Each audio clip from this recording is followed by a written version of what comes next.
But I mean, again, he doesn't know who Gabriel is, right? Because he didn't come from an Abrahamic faith. The people of Mecca were pagan. Quran is mentioned, if this book was from other than God, they would have found in it many contradictions. If a book is without contradictions, that has no bearing on whether it comes from God or not. I've had phone books that are inerrant, but I certainly don't think God gave them. That we believe without understanding. The brother asked a very important question, that most of the scholars say that listening to music, watching movies, and most of the television programs, they're haram. So how can we have fun? Let me tell you, brother, at the outset, that having fun is permitted in Islam as long as the fun is halal fun. That the standard narrative has holes in it. The Prophet tells us because Satan or the devil sleeps over our nostrils. Those who oversleep and not pray Fajr on time, Satan urinates in their I ears. really do think Jesus was crucified and that he really was dead and buried. He thought that he was a son of God in the sense that he was specially chosen by God. I think Jesus really did think he was going to be the Messiah, the future king of Israel. I mean, that is, after all, why they crucified him.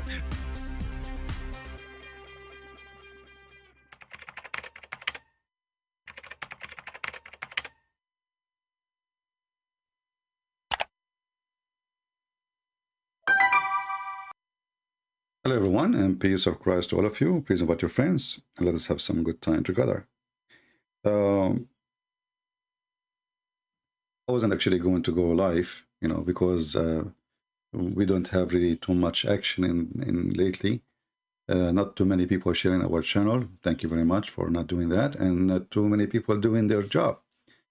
So sometimes I wonder if I should go live or not. But I will do it. Just to make a point, and those who care, they will share our broadcast, and those who don't care, they don't care anyway.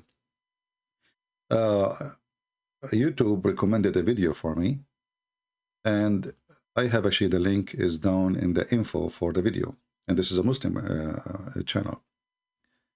In this channel, this is a sheikh, very well-known sheikh in Saudi Arabia. He is warning. He been asked about Uthman ibn Farooq in California. So they ask him, what do you think about this person? And obviously Uthman ibn Farooq, if you go back to, he was last year, I think, in Saudi Arabia, last winter. So if you go to Saudi Arabia, mostly he is going to be arrested. Or in the best scenario, he will be questioned, if not arrested. In the video here, I cannot play the whole thing because, we don't want people to claim copyright. You can watch the video later by yourself, and they have a good collection of things. Actually, the video is not only against Uthman ibn Farooq, it's against Mimi Hijab and Ali Dawa and all those little cats. Here, when they ask him the question, he said, اسألوا عن حال الداعية عثمان بن فاروق الذي هو في كاليفورنيا سان دييغو، وقد سئلت عنه مرارا وتكرارا، وكنت أرجئ الكلام فيه حتى أقف على كلامه لأنه لا. All right, you can go watch the video, the rest of it by yourself, and you will see he is speaking about him, that this person is he's warning people about him. He is not telling the truth. And he said, when they asked me, I do not know much about him, I never heard of him, so I decided to go and check him out to see what this guy teach and what he is about. And he said, it's not right to give an opinion about someone I don't know. So he said, it's not for us, it's permissible for us to speak about an individual without we praise or criticize him, regardless, except with the clear proof. And then he go and he check the videos, and he come with the conclusion that this guy obviously is a munafiq. He is warning people. Munafiq in Arabic is somebody is a hypocrite, which means he have no religion really. Like he changed his side from, it's like a lizard when he changed his color, When he is over a green grass, he's green. He's over a brown rock, he's brown. So he is warning about him. And the whole video actually is not only about Uthman ibn Farooq, but most of it is about him and those who they are considered like him. And then later we will find that even there is Mimi hijab there and a bunch of Abdur. They are exposed in this video too. لا يجوز أن نتكلم في شخص سواء كان مدحا أو قدحا إلا ببين. Let us go. And now he showed you people who they are in his kind, and those are not valid Muslims, and they are not true Muslims. You know, those are the kind he is speaking with, and those are his associate. And in the video they have like a screenshot of videos and some shortcut of videos. He said he praises the heads of people of innovation, such as he praised Abu Abdul Aziz at-Turafi. And he is a muhaddith or muhaddith. You see, the YouTube is not allowing me to read the word. Let us play it. كثنائه Muhaddith. على Muhaddith is the one who come with things is not Islamic, you know, like something they want to change, you know. There's the old Islam is not fit no more, so we have to change it. It's like when you say, well, the sun set in murky water, and this is what the people believe in the time of the Prophet. But if we say to people today that the sun set in murky water, people will laugh at us. Or when you say breastfeeding for adult, you know, you want to tell people now that Allah, he sent the verses, it says breastfeeding for adult. So we have to lie and say, well, it's not breastfeeding for adult, really. It was drinking milk. Yeah, it was drinking milk. And the hadith about it is fabricated. عبد العزيز الطريفي وأنه محدث. Yeah, muhaddith is supposedly someone who repaired the hadith, but he is, you know, he fabricates his own way. As all of them, actually, all of them do the same. Anyway, and here, if you go, they give you example. Uthman ibn Farooq exposes his manhaj. Manhaj is like a way, raising takfiri, khariji, like Sulaiman al-Alwan, Abdul Aziz al-Turafi. Those are wanted by the Saudi, and they are actually on jail. They're already in jail. They are terrorists. So this guy, he is praising them, you know, and he is saying they are amazing. They are great. Those are terrorists wanted by USA and wanted by the Saudi Arabia, and actually they arrested them. They are already in jail. Imma and ulama in other countries around the world, in Saudi, Shaykh Abdur al-Tarifi and Shaykh Salman al-Alwan and others. There are many, many scholars of hadith. But so, you know, Uthman ibn Affan, now he will have a lot of pain in his butt, for he is speaking of things. This guy is an idiot. Like, you remember when he said there's many messiah. Let us see now. When Muslims, they contact the real sheikhs and they ask them, is there many messiah? I want the Muslims actually to go and ask the real sheikhs, is it true that there is many messiah in Islam? This because this is what he's teaching. So this guy is actually creating a new religion, and this is why those people are really important for us, because they can help us really to make us Islam collapse fast. A Muslim, he listens to those people, he will be confused. What many Christ in Islam since when? What is that? You know? And then some they will believe and some they will go against, and that will divide them more. And, you know, the division of Islam is part of Islam. This is how it is. It's false cult, you know. They are very much divided about even simple things, like there's one Messiah or many Messiah. Imagine this guy, he go and he speak to Christians, says there's many Messiah. Muhammad was a Messiah. So imagine you say to a Muslim, Muhammad was a Messiah, and then a Muslim, he believe in that. So now we are creating a new Islam. So those people are very important for us. They think they are fighting really for Islam, but the fact they are making Islam collapse faster. This is why I'm really happy to see Muslims watching their videos, because Islam now is changing a different belief, which is a stupid belief, you know, very confusing, way more confusing than it was before.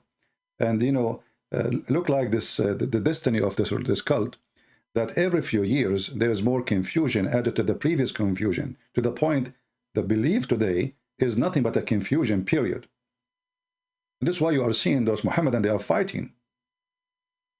When you see somebody saying, this Shaykh is a liar, and what he is lying about exactly, you know, well, he is trying to change Islam. But the one who is in TV there, he is trying to change Islam too. And the one before him, he tried to change Islam too. All of them, every Muslim Shaykh and every Muslim who call themselves scholar, they tried to change Islam to make it fit with the today. Whatever today is was 1,000 years ago, or today is today, or today is tomorrow. And then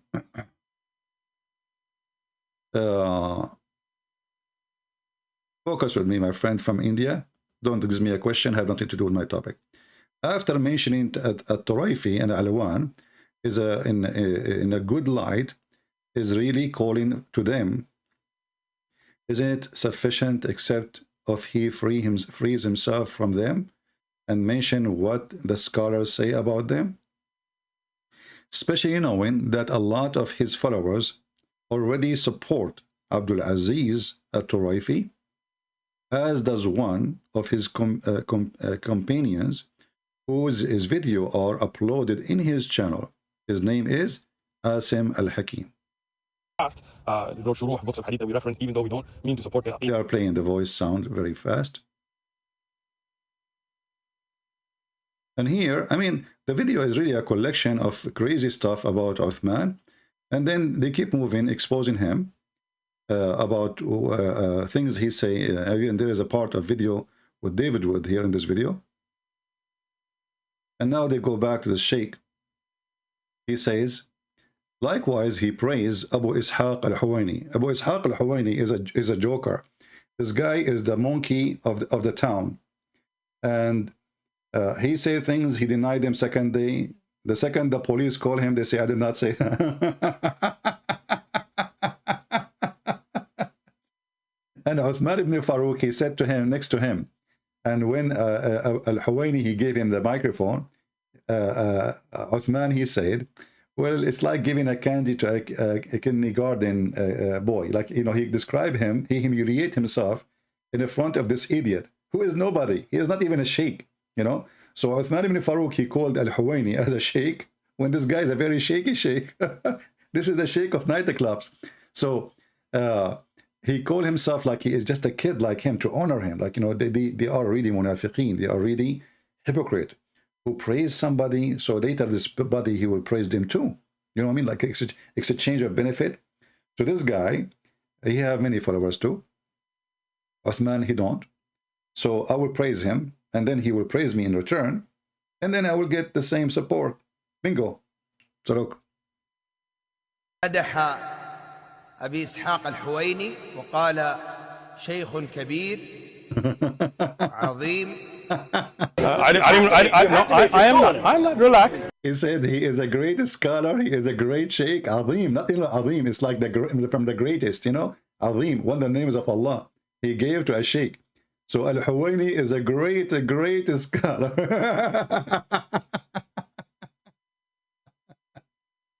Got you, bro.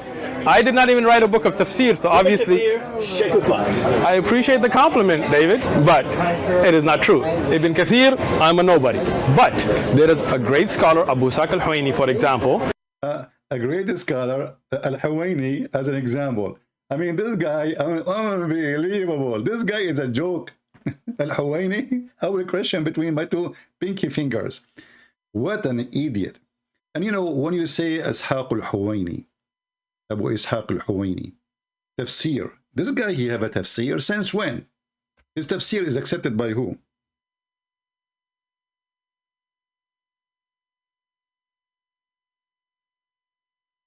As an example,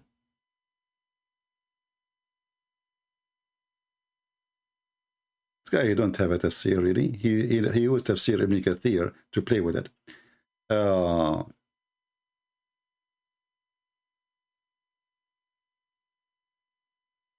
Let us see if I can find you some of his tafsir so we can laugh.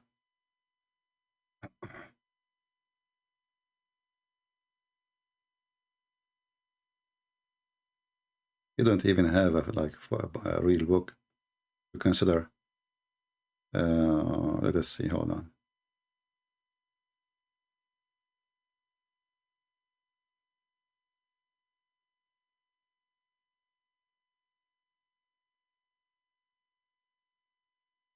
His book is 2010. Suddenly the Muslim, they have a new scholar.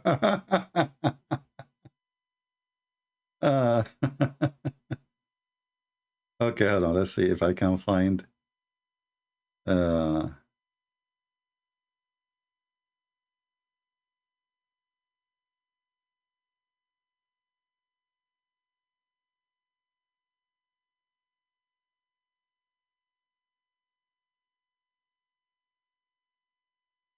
This is a joker. This guy is a joker.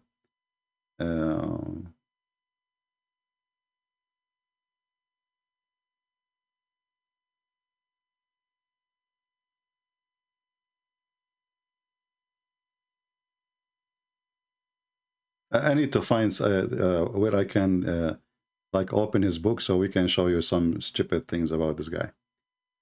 But this guy is like a stand comedy for Muslims. He is a joker. Nobody even taking seriously.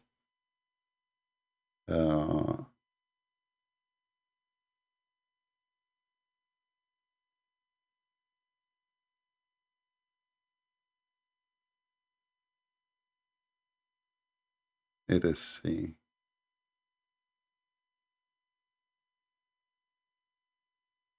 Maybe later I will try to find more. And now this is here, this guy, he is quoting Al-Huwaini.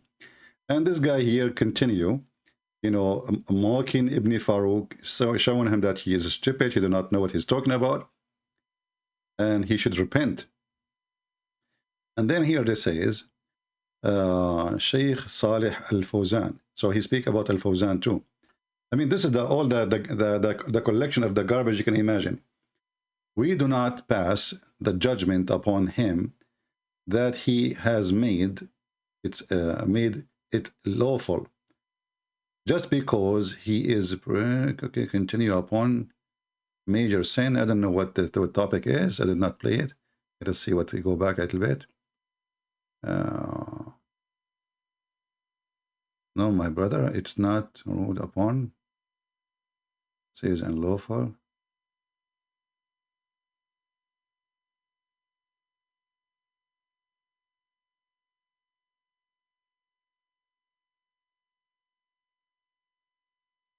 Yeah, this is here talking about a fatwa of those they call them takfiriyin. Those are like Al-Qaeda and ISIS. So now Uthman, I mean, this Uthman is really funny.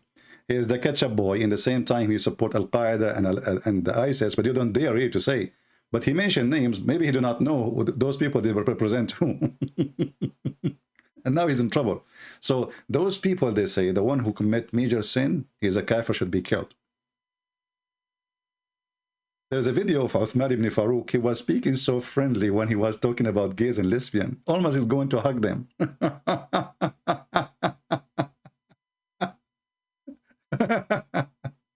Anyway, so we continue here. Let us see if something more important here in the video. He praised Al-Munjid website Islamaka. You see, this is a website I use always. This is a website I use always. And Uthman ibn Farooq, he will say, I don't accept him. But he praised him. But this Al-Munjid is my favorite joke. فقال أنا ما أدري مثلي يعني لا ينبغي أن يتكلم في هذا ولكن الذي أمامه وأن المنجد له جهود كبيرة حتى إنه قال سئل أنه هل هو من المجددين فقال أنا ما أدري مثلي. So the question here is, this Munjid is one of the moderators, the one who trying to make Islam moderate. There's a huge problem in this cult. Muslims who they are in contact with in the civilization, and Muslims who refuse the civilization, or let us say science and etc. So those who refuse it, like Mimi Hijab, actually even here in the video, and there's some other sheikhs who they are trying to make Islam look nicer, look more appealing, look more scientific. So they try to throw behind the shelf or behind the storage room in the dark room, anything will make Islam so stupid. And this is exactly what those people do, you know. So this video here, the nice thing about it, they are quoting for you collection of videos, collection of examples with evidence of a speech of each one of them. It's not like, you know, they are saying he said, she said. They are giving you the video. And this guy, Muhammad al-Munjid, he is from the Muslim Brotherhood. And Muslim Brotherhood are wanted everywhere. I mean, they are terrorists, especially in Saudi Arabia, Bahrain, Emirat, Egypt, etc. So when this potato, Uthman ibn Farooq, he stopped praising those people, he got himself in trouble too. That's why I'm saying if you go to Saudi Arabia, he will be arrested, you know. And the Saudi didn't care really if he is carrying an American passport or not, you know, because right away they accuse him with terrorism, and that's it. Even the American, then they will support his arrest, or they will care for him. He is not a Christian to say I'm a Christian discriminated, you know. He is a person. They will show him, they will share his videos that he is supporting terrorists, and this is one of them, you know. And that's it, bingo. He will stay there. So let us go to more videos. This is a big, you know, big sheikh in Saudi Arabia, the one they are showing you. You see, all the sheikhs who they are disagreeing with the Saudi family, they are already in jail, unless they are abroad, which means they are wanted. So the Saudi family or the Saudi government, they are doing like a massive cleaning of Islam in the country. Anyone, he opened his mouth speaking of something opposing what Saudi Arabia tried to establish today, they will walk them out of the earth and they will make them disappear. There's a guy who, you know, he saw a dream, just a dream, and then he made a video on YouTube about his dream. Just he saw a dream. In the dream, he said, the Prophet of Allah, he came to me, and he said to me to go and find a place so we can meet in it. And then I said to him, Prophet of Allah, in this time, like security is not right, and I don't think it's a good idea to meet anywhere. Which means he is speaking about the Saudi government, that they are chasing the companion of the Prophet. Like he is a companion now, the Prophet is speaking to him, and he is a companion, and it's not right for the companion to meet. And he was arrested, and he was put to execution. I don't know really what happened to him. And this guy, he have 3 million something followers in Twitter, maybe 4 million. He is a big terrorist. So Uthman ibn Farooq, he put himself in trouble. He's trying to promote himself by choosing those names. But the more he chose those names, the more now he is in trouble for real. Let us see this guy. دعوة المنافقة ودعوة المشوهة للإسلام وأهله ومن أسباب صد عامة الخلق عن الحق. He is saying those people, they are doing hypocrisy da'wah. And this is one of the reasons of people, you know, not accepting Islam, because, you know, people sooner or later, they will find the truth. And, you know, they will, even if you convert them, they will leave. So he says, may Allah deal with them, which means he's praying to Allah to destroy them, to kill them, whatever, you know. That's what the video is saying and the good thing about this video, by the way, there is a subtitle, so you do not need my translation. So the video is really nice. And even here we have a point of Mimi Hijab. And Mimi Hijab, he is so angry from those sheikhs. And this is an interview with one of the jokers, which the Muslim, they laugh at really. But they became popular for, let us say, a young generation. Like this guy is a joker. This guy, he make, you know, jokes. And so he became popular. Actually, there's a video of him actually. I forgot what the title. It was really funny. I wish I can play it. Where he was doing something very stupid. So those they became popular because they speak too much in YouTube or in Twitter or etc. But in reality, Muslims, they don't even consider them to be Muslims. They are not. So when this Uthman ibn Farooq, he associates himself as a name, you know, he's trying just to get publicity. This is the whole idea. This guy, he was just a few months ago in Saudi Arabia. So if you are against Saudi Arabia, why you go to Saudi Arabia if the government there is not true Islamic government? Either you choose a side like this or a side like that, but he is with every side. Hypocrite. This is what they call them, hypocrite, munafiqeen. Rabia al-Madkhali, sorry, Rabia, not Hadi, Rabia. Did not even knows how to quote the name correctly. And here you will see this is Mimi hijab. They are talking about the scars of Islam, how we can accept them when they say that the earth is flat. How in the world we can accept them? The earth is flat for them still. Let's say something else, and with all due respect to the scholars in Saudi Arabia, I've sat with them. They have not studied science, and they don't know what. All those scholars, they did not study science. You see, the question is, did they study Islam or should they study science or Islam? You see the stupidity?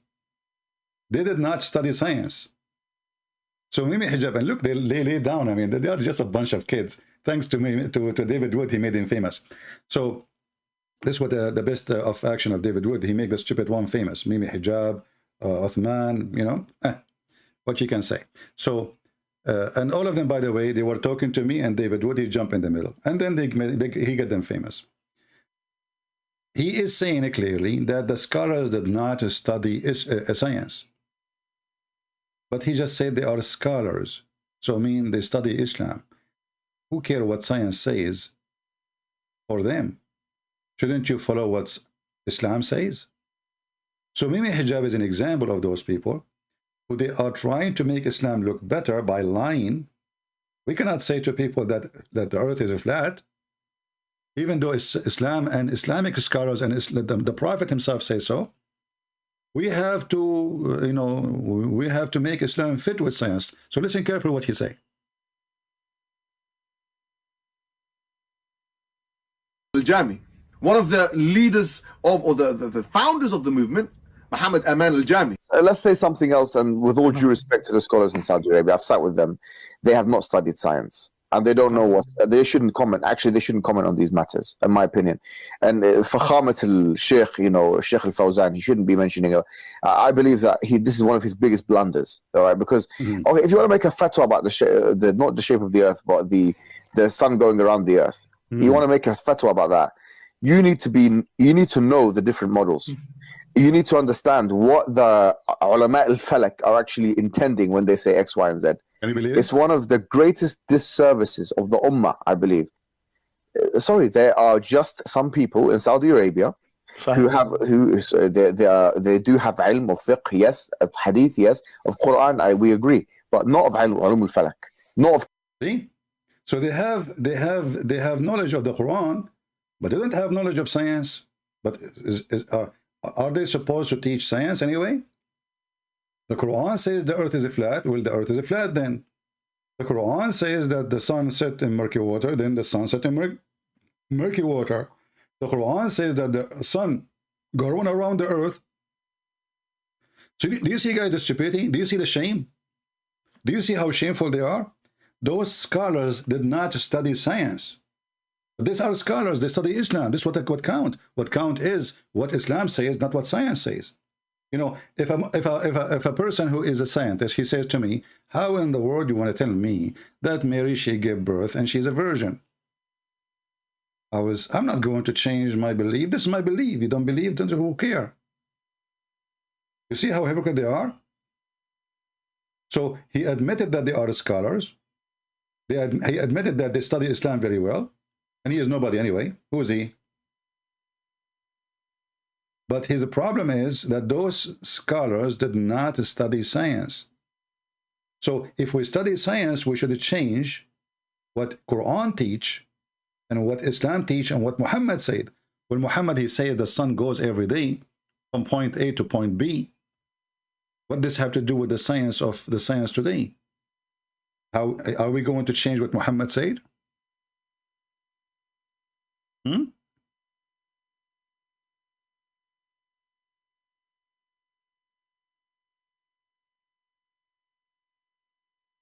So you see how Muslims are really suffering from big problem, you know. I ask Allah, Prophet, regarding the verse, and the sun runs into its fixed course, for a term decreed for it. Chapter 63, verse number 28. He said its fixed course is under the throne of Allah's throne. And this is al-Bukhari. And this is al-Bukhari too. And this is Riyadh al-Salihin, at-Tirmidhi Sahih. And this is Sahih.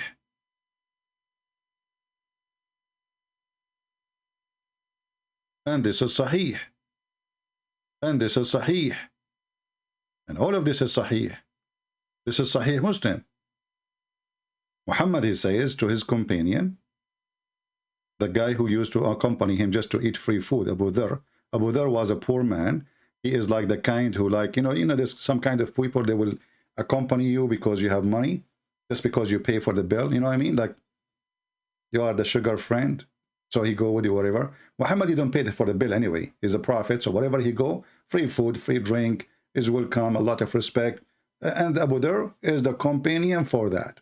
So this is why they call him the father of the ants, you know, because he is like an ant. He you know, you throw a crumb in the ground and right away the ant will go and grab it. So it says here, do you know where the sun goes? He replied, he says, Allah and his apostle knows best. And here you see Muhammad is associated with his God as a knowledge. He is and God, they are the source of knowledge. Muslims are mushrikeen, as always we say. He, the holy prophet, he is holy. Remember that, holy. Observed, verily the sun guides till it reach its resting place under the throne. Then it fell and prostrate, remains there until it's asked to rise and go up again, to go to the place whence you came. And then it goes back. So Muhammad here, you can read the whole story, and this is Sahih Muslim. Muhammad making it clear that the sun is the one is moving from point A to point B, and point B is under the throne of Allah, and the throne of Allah is over the water. So the sun goes in the water, as the Quran says. So this Mimi Hijab saying, well, you know, excuse me, those are scholars, yes, they study Islam very well, yes, they study the Quran very well, yes, they study the Hadith very well, yes, but this is not in agreement with science. So what we will do? We have to deny Islamic teaching. Anything is against science, we have to delete it. And this is what Mimi Hijab laying down with no respect to his own religion. I mean, you are speaking about your God, your religion, and you are laying down like a mule in the couch. What's wrong with you? Just sit down at least. He's laying down. He's laying down, his legs is up like a mule. So those scholars did not study science. So we cannot. What we will say, if I am standing in the park in England, I will say yes, the Prophet says so. People will laugh at us. How many people we can convert to Islam if this is what the Prophet said? And the Quran says so. So they did not study science. I believe that this is one of his biggest blunders. All right, because okay, if you want to make a fatwa about the not the shape of the earth, but the sun going around the earth, you want to make a fatwa about that. You need to know the different models. You need to understand what the ulama al-falak are actually intending when they say X, Y, and Z. It's one of the greatest disservices of the ummah, I believe. Okay. Sorry, there are just some people in Saudi Arabia they do have ilm of fiqh, yes, of hadith, yes, of Quran, we agree, but not of ilm al-falak. Bingo. So they have knowledge of the Quran, they have the knowledge of the hadith, they have knowledge of the fiqh, like, you know, let's say to study Islam and to analyze and to make decision. But science, sorry, thank you very much, stop there. But who said that religion, since when? that we have to change the religion we believe in, and what we will do what Allah said. When the Quran says that the earth is flat, are we going to say Allah is a stupid? Sorry, Allah, you do not know science? And this is why when we show them the sun set in murky water, the Muslim decide say, oh, it appear like this is from the perspective of the eye. But you know, can't Allah, he says this is from his perspective. Can't he add that word? As you see, it says he found it sitting. He did not say he thought. He didn't say maybe. He didn't say that he was wrongly. He said Allah is telling us what this guy he did, which is coming from a fiction story, a Roman king, Alexander the Great, the guy who wore a two-horn in the wartime. He found where the sun set. He found it sitting in a spring of muddy water. Actually, not muddy, muddy and hot. This is why it's, you know, muddy, because it's boiling. So look what happened here. A Muslim, he tried to refute this. He would say to you, don't you see the sun going down in the ocean? Well, we have a big problem there, bigger than this, because even the verse says it is a spring of water. And since when the spring of water is an ocean? So people like Mimi Hijab, Ibn Farooq, those kids, who they can say whatever they want, and they are not responsible for what they say, because simply they are jeans people. They are wearing jeans, you know, they live in the West, and nobody will take them accountable for whatever. It's a free land. You can say whatever you want. Who cares? So it says here, it's sitting in a spring of water, boiling water. It's not an ocean. So there's no perspective. There's no he thought. And don't they say the Quran is so clear? Don't they say the Quran always make things clear? Isn't the Quran says, وَفَصَّلْنَاهُ تَفْصِيلًا, we made it in great details? So why you are adding things is not there? Because simply this is a problem. And not only that, if you go a few verses after, you will see even he continued moving, and then he reached the rising place of the sun. So there is a sitting place for the sun, and there is a rising place for the sun. But all of us, we knew that the same place the same place where the sun rises is the same place where the sun set. You do not need to go anywhere. I can sit in the same chair I'm sitting right now. I can witness the sunset from my chair location, and I can witness the sunset from my chair location. But as you see, the verse is so clear. He went all the way until he came to the place where the sun set.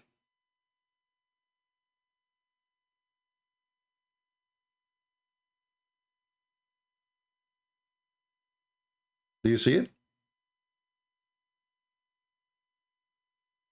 And you know, when a person like Mimi Hijab speak about science, well, shouldn't he ask himself, where is the dam and where is the people of Gog and Magog, which is their number is 1,000 to 1, which means 1,000 from Gog and Magog and one person from us, a human?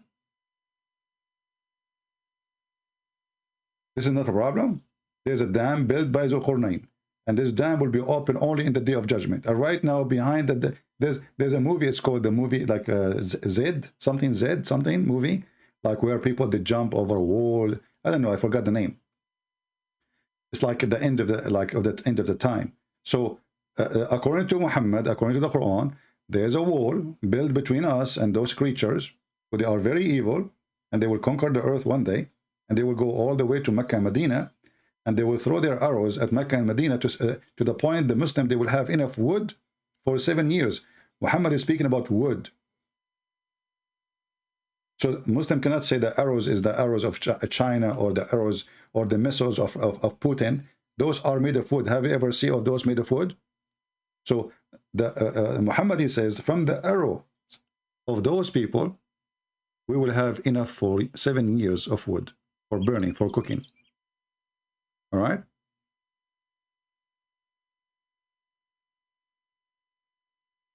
Somebody saying the Quran is not an astronomy book.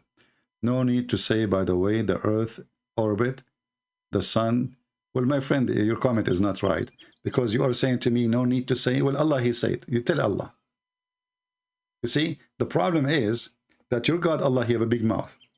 So when you say to me, there's no need to say, well, you tell that your God. Did your God says that? Well, he said that. Then, you know, you are in trouble, not me.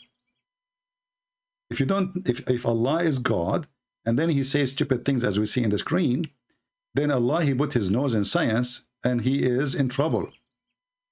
If he just talk about worshiping, spiritual things, etc., we would say, okay, this is what this have to do with science. But your God, he decided to be a scientist boy. And the second he start talking about science, the second he start making poo-poo. So don't tell me that because the Quran is science in any. We know supposedly a book of religion is not a book of science, but your God, a big mouth. He can't shut up his mouth. He spoke about how the baby is made. He spoke about the sperm where it's coming from. He spoke about women have a sperm coming from their ribs. This is why I'm not getting married. You don't want to get married and you go to the bedroom and then your wife, she take off her clothes and instead of finding two breasts, you find testicles. According to your God, your women have a breast testicles.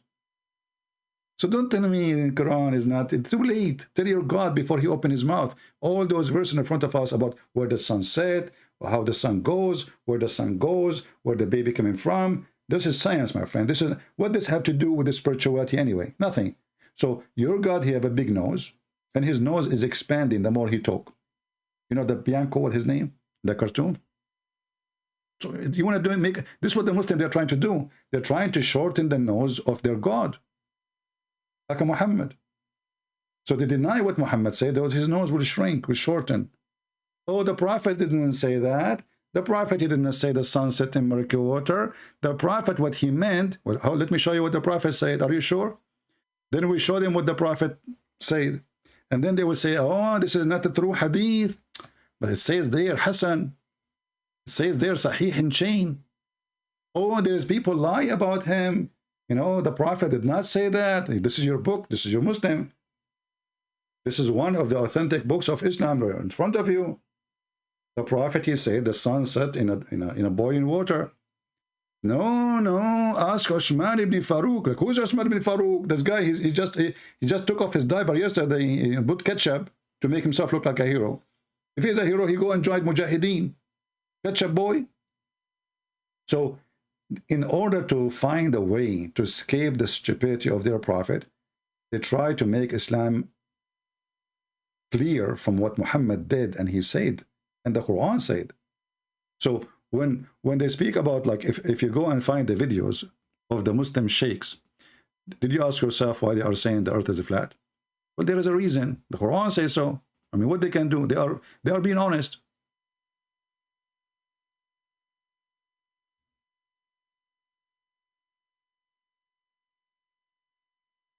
This is what the Quran says, what they will say.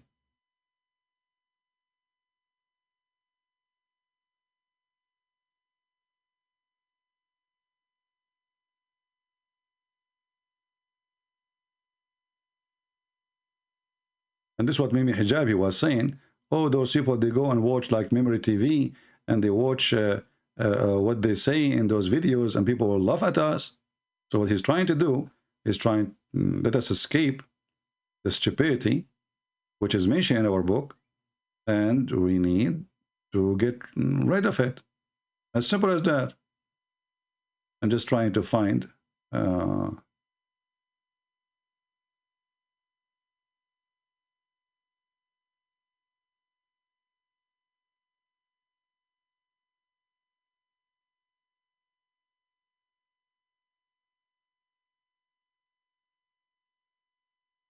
actually, I found different videos, but I want to find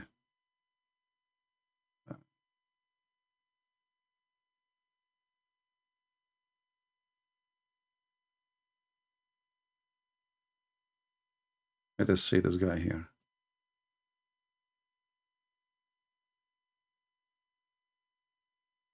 Siddiqa says, some quote that the Sheikh bin Baz said that the earth is flat, and whoever says otherwise, he's an atheist. This is not entirely true. This was said in the beginning, and the Sheikh says, I haven't seen it. I only judge by what I read in the Quran. And to him, all what Allah mentions in the Quran is that whatever you see it flat in front of you. Not that it is not round. So, see, now look, I tried to fix it.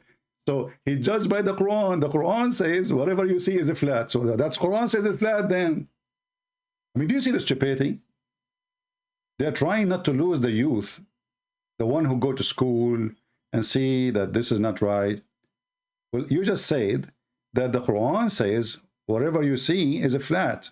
So the Quran says the earth is flat. Anyone who says otherwise is an atheist. No, I don't think the Shaykh said anything similar to that. Nevertheless, he's not infallible. He's a great Imam of the Islam and the Muslims, one of the greatest contemporary scholars of our times. Okay, so one of the greatest scholars, he says the earth is flat. Who are you? Do you see the stupidity? He is praising the guy. He is one of the greatest scholars of our time, not like in Saudi Arabia, in our time.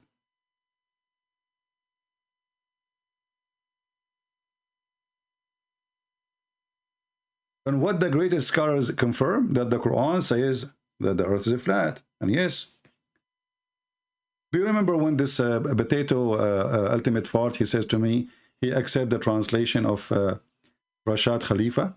Do you remember? And then we find that there's many verses are missing.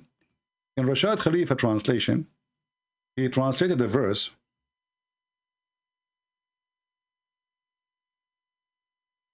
Oh, we are typing in English. Chapter 79, verse number 30.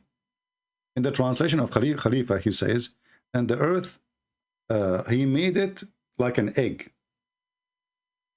But the word in Arabic here, the haha, he made it flat. This Rashad Khalifa is stupid. He don't speak Arabic, obviously. He was copying a kid who responded to me many years ago. He was like 19 years old. He made a video. He found in the dictionary, there's a word, it's called duhya or duhya. But this is a different word. This is the haha. So the stupid, they start copying, and even Zakir Naik, he says that in his video. Brother and sister, somebody saying that the Quran said the earth is flat. In fact, if you go to chapter 79, verse number 30, you will see that the Quran said that the earth is like an egg. Like, what the heck? Where is the word egg? Why you didn't see it? Here we go. This is your Muslim translation. Not a single Muslim in the world who speak Arabic, he don't know that this is not egg. It's the opposite. It's making it flat. And look here, they are trying to make it look nicer. They say he extended to wide expense. Have you ever heard of wide expense egg? You know, if you go to the tafsir, you will see it says flat. 79:30.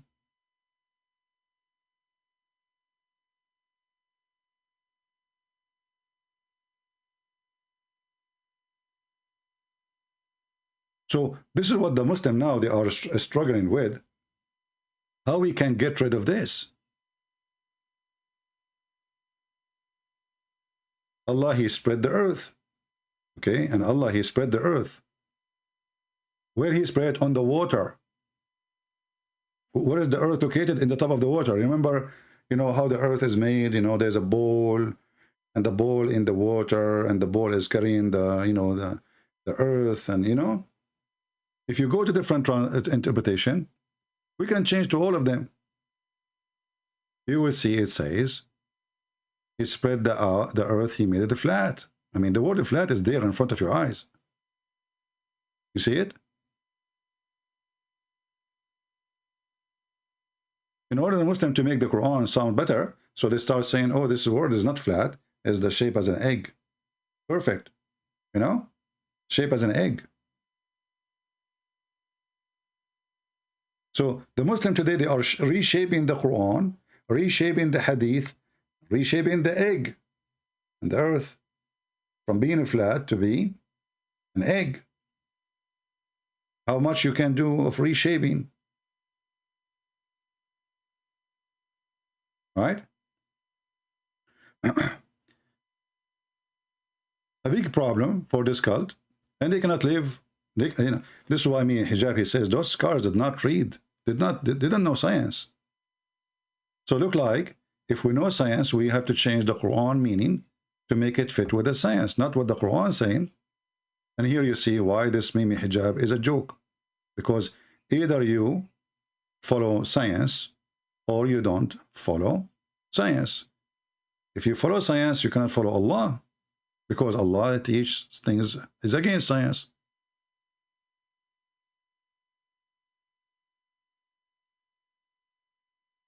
let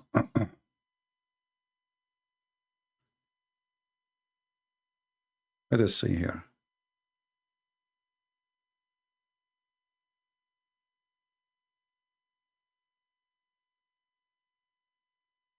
And this is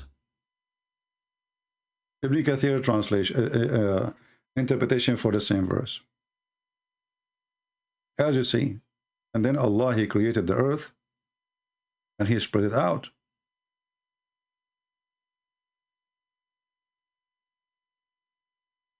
And here actually, look what the Quran is saying, and this is Ibn Kathir. The earth was created before the heaven. Was created. Have you ever heard of a stupid thing like this? Because in order to create the earth before the heaven, then where is the earth located? Because you need to create the space for it first.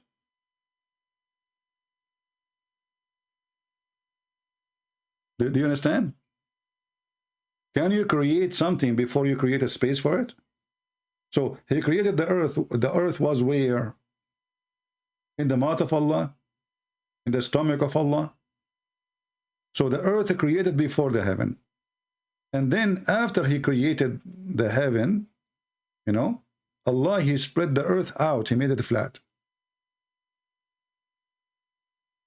And then after that, brother, He put mountain in the top of it. So according to the Quran too, Allah, He placed mountain in the top of the earth.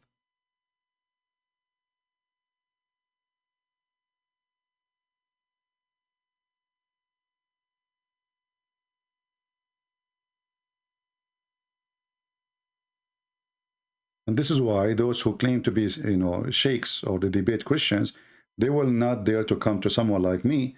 They will debate somebody in the street. He do not know what he's talking about, so they can take advantage of his ignorance.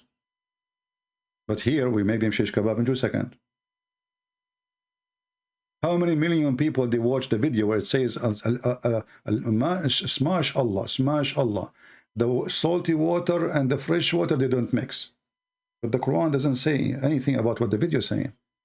The Quran claiming stupid mistake that the earth water, the fresh water, is separated from the salty water and they never touch each other. This is not about water of two ocean or two body of water like in one tunnel going together. No.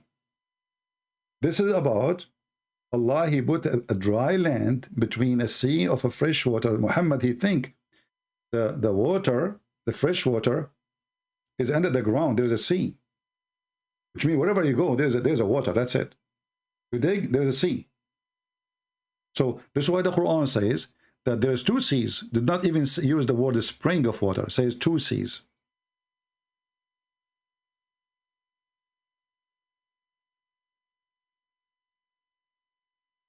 You see it?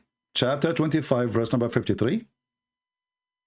And chapter 27, verse number 61. And chapter 27, verse number 61 actually exposed their lies. It says clearly, Allah, He made a barrier between them.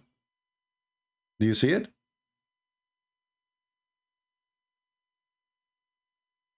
It's who has made the earth firm to live in, made rivers in the midst, set a throne there on mountains, immovable, and made separation bar between the two bodies of the following water. Do you see it? Bar. It's not water, salty water and fresh water touching each other. There's a bar. And then you go to Ibn Kathir, you go to any scholar, you will see, they say right away, Allah, He used barzakh. Barzakh is a dry land. The same as it says here in chapter 55:19 and 55:20. Between them, there's a barrier. They cannot even transgress. So this is an error. And you can go and check the interpretation. As an example, Ibn Kathir, not me. But the video on YouTube, smash Allah, how amazing, smash Allah. How the Quran say that? How Quran knew that if this is not from God? Thousands of videos. Thousands. Fresh water, salty water don't mix.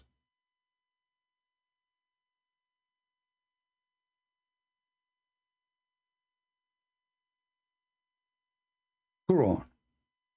And look what we will find in YouTube.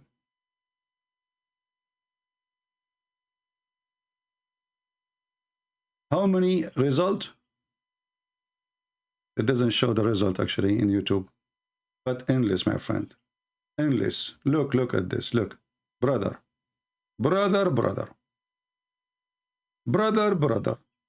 When the Quran is speaking about something totally different, it is the opposite. It is a stupid mistake. Does God do not know that all the water we have is coming from the ocean anyway?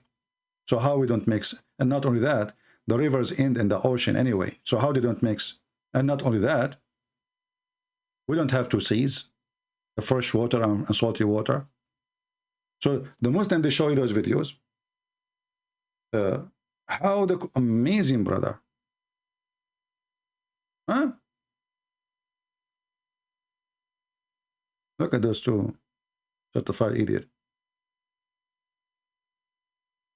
Explain Islamic paradise. Okay. This is Shaykh Omad video.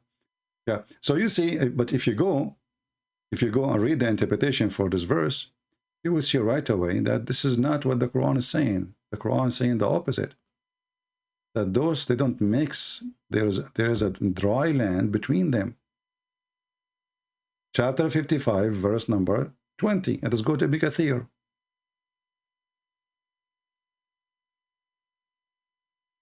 And by the way, Ibn Kathir, he was like a YouTuber in his time. He was the person. He tried all his explanation actually is made to refute the Christians. The Christians in his time, they were making fun of Islam. So this is a liar too. Even Ibn Kathir is a big fat liar. All this is just to defend. So if we go down, it says here, or let them lose according to Ibn Abbas, etc. And says, he prevent them from meeting by dividing barrier, by placing barrier he placed between them, he separate them. There are two seas, fresh water and salty water. The former coming from the running river. We discussed this topic in Surah Rahman. We can go to Surah Rahman now and we will see. But let us go here. It says, he put a barrier, complete partition between them. What is this barrier? It says, a land between those two type of water. You see it? A land.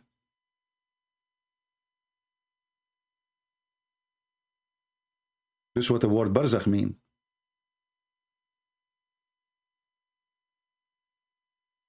So when somebody says Islam is not a book of science, we are supposed to be not, but your God spoke about it, so it is.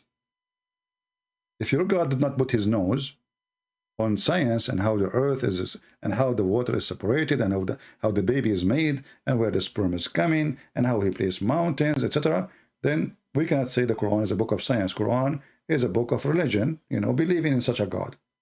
But as you see, your God, he put his finger everywhere. And that lead into a disaster for the cult of Muhammadan. And now the Muhammadan, they are fighting how we can really get rid of those sheikhs. We are exposing our belief. Mimi Hijab saying, excuse me, those sheikhs, they make a mockery of our belief. Because yes, they knew Islam. They knew the Quran. They are scholars. But they should not speak about this because they don't know science. But why they should know science anyway? Or what they need to know, they are a scholar in Islam. So what he's saying to you, we Muslims, we should change what Islam meant. We don't go by what Islam meant, we go by what science meant. And we try to bend the Islamic teaching to make it fit with science. Actually, this part alone is a disaster. Maybe you can cut it in your editing, make this video alone, make a title for it. He admitted that those are great scholars. He admitted that they are the greatest. They have knowledge in the Quran. They have the knowledge of the Hadith. They have the knowledge of fiqh. But yes, they should not talk about it because they don't know. They are not connected with science. The different models. You need to understand what in my opinion, and Fakhamat al-Shaykh, Shaykh al-Fawzan, he shouldn't be mentioning it.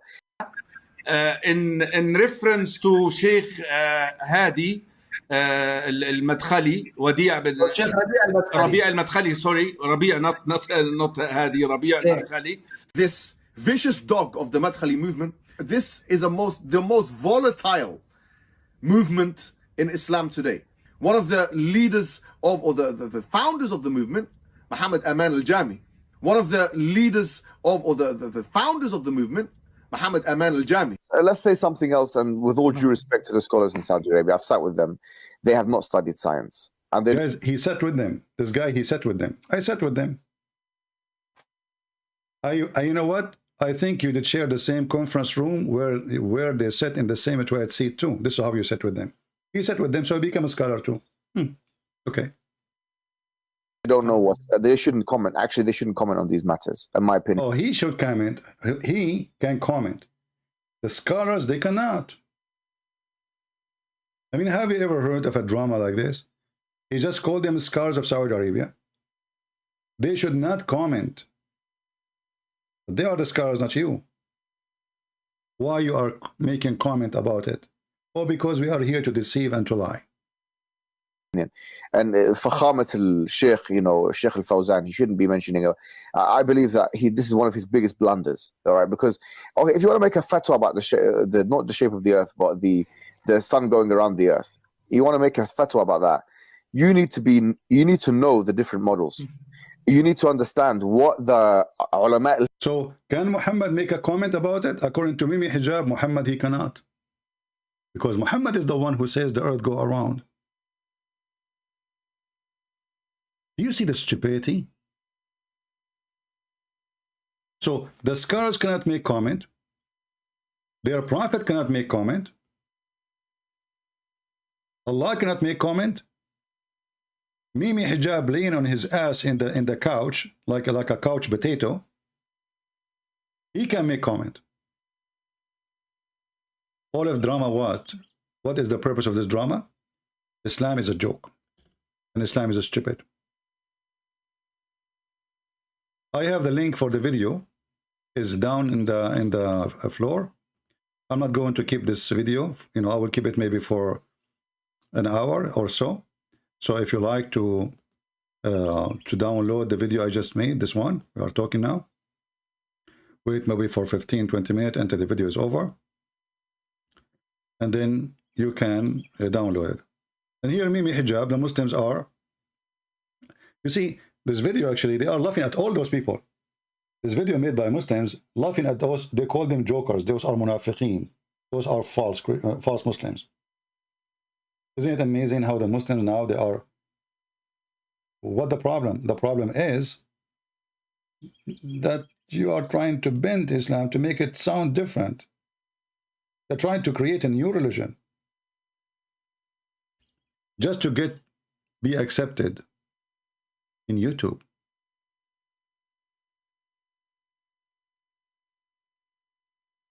You do not know Mimi Hijab, but if you study science, he can comment on it?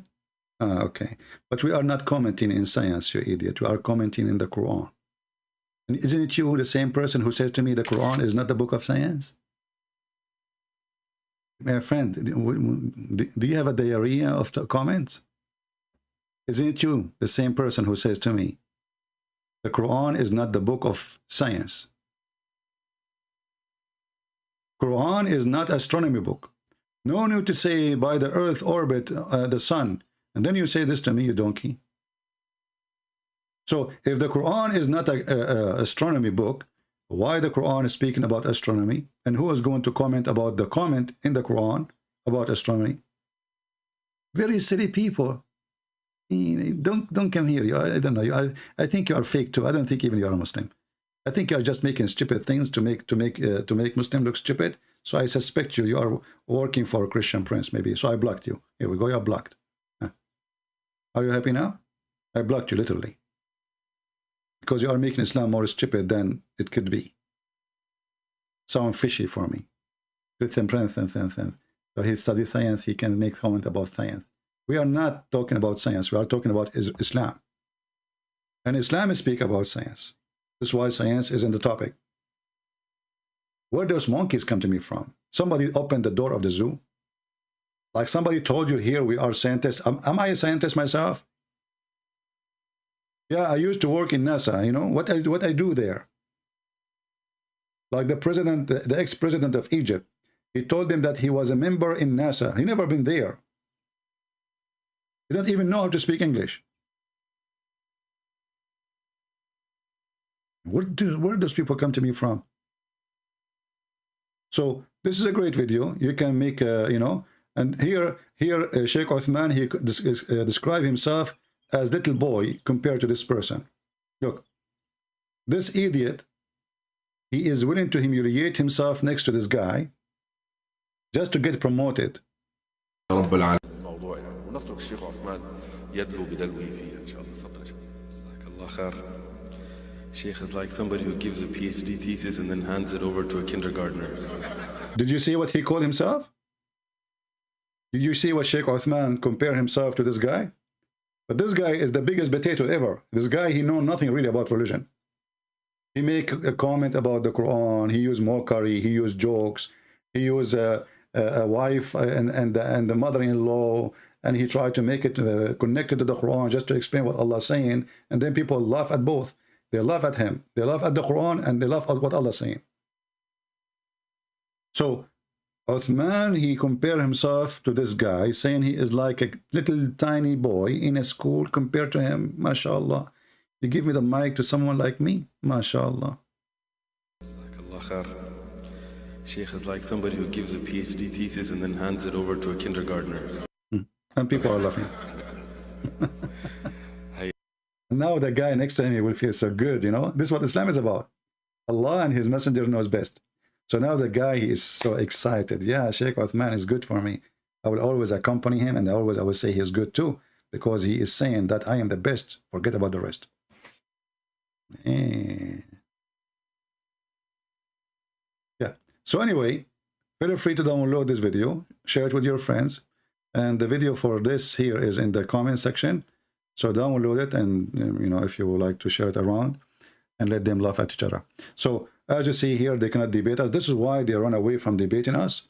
Like this coward Mimi Hijab, he said to the Muslims, who you want me to debate? They said to him, Christian Prince, he is making a lot of Muslims leave Islam. So then he claimed that he's going to debate me. And then we set a date, and then he did not show up in the beginning. Then I start calling and calling and calling. And then we find that he have 6-7 people around him.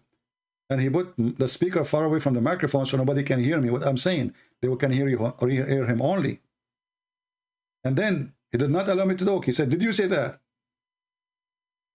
And not only that, actually in this video here, you will see the Muslim making fun of Mimi Hijab for refusing to accept the breastfeeding for adult.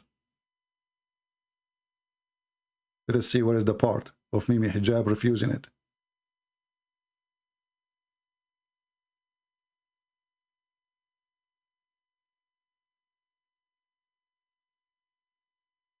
Be able to solve this problem yourself.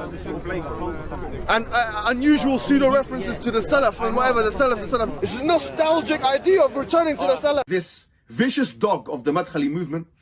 Yeah, let's see where is the... Even the comment about breastfeeding for adult, it's in the video of Mimi Hijab. They got him busted. Where is that? Where is that? I saw it somewhere. Let us see, let us see. Here we go. You know? That should... Look what Mimi Hijabi says. Every scholar makes mistakes. As we saw today, Sheikh Al-Albani believed in suckling. I think the word here is the breast of none. Suckling on the breast of non-muhram, which means someone is not forbidden. So the Muslims here, they have like this X, which means this is stupid to say. This is true. This is what the Prophet taught. This was in the Quran. So Mimi Hijab, when he called me, he said, did you say to this woman, suckle me? And they made the video, says a Christian predator. It's a Christian, what? They made me a priest, you know, to make it more... Predator, sexual predator, Christian prince, sexual predator. I was quoting what the Prophet said. And look, he himself, he said the same for Muslim women. I was quoting their Prophet, you filthy. And as you see, it's sahih.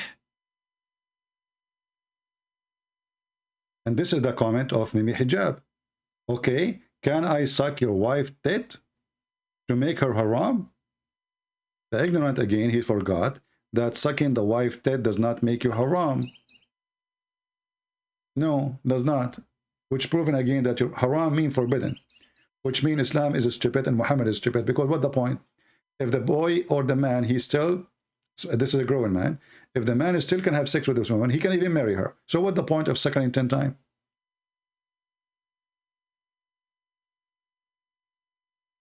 So this clash between the Muslims, and if you see here, Muslims, they have comment about this. Jazakallah for this video. Eye-opening video. Ahlul Haqq, etc. Okay. Brother Nasser, I don't agree with you. This is one, there is no one is infallible.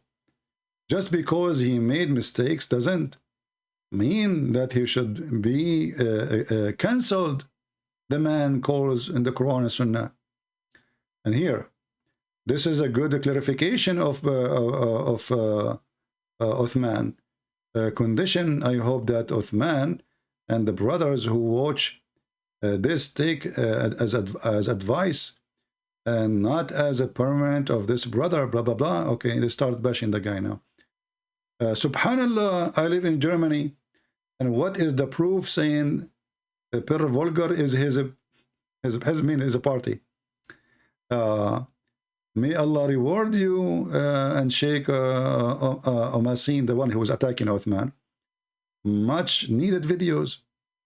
May Allah preserve Shaykh Uthman, Shaykh Saleh Al-Munjid. Those are the one who oppose. Keep them upon the Sunnah, forgive their mistakes. So now they agree they have mistakes. It's a mistake, brother. It's a mistake. Okay. I trusted this channel before when it come to refutation. But now, since I listened to Uthman ibn Farooq, I realized that they are not trustworthy or open the truth of the time, upon the truth of the time.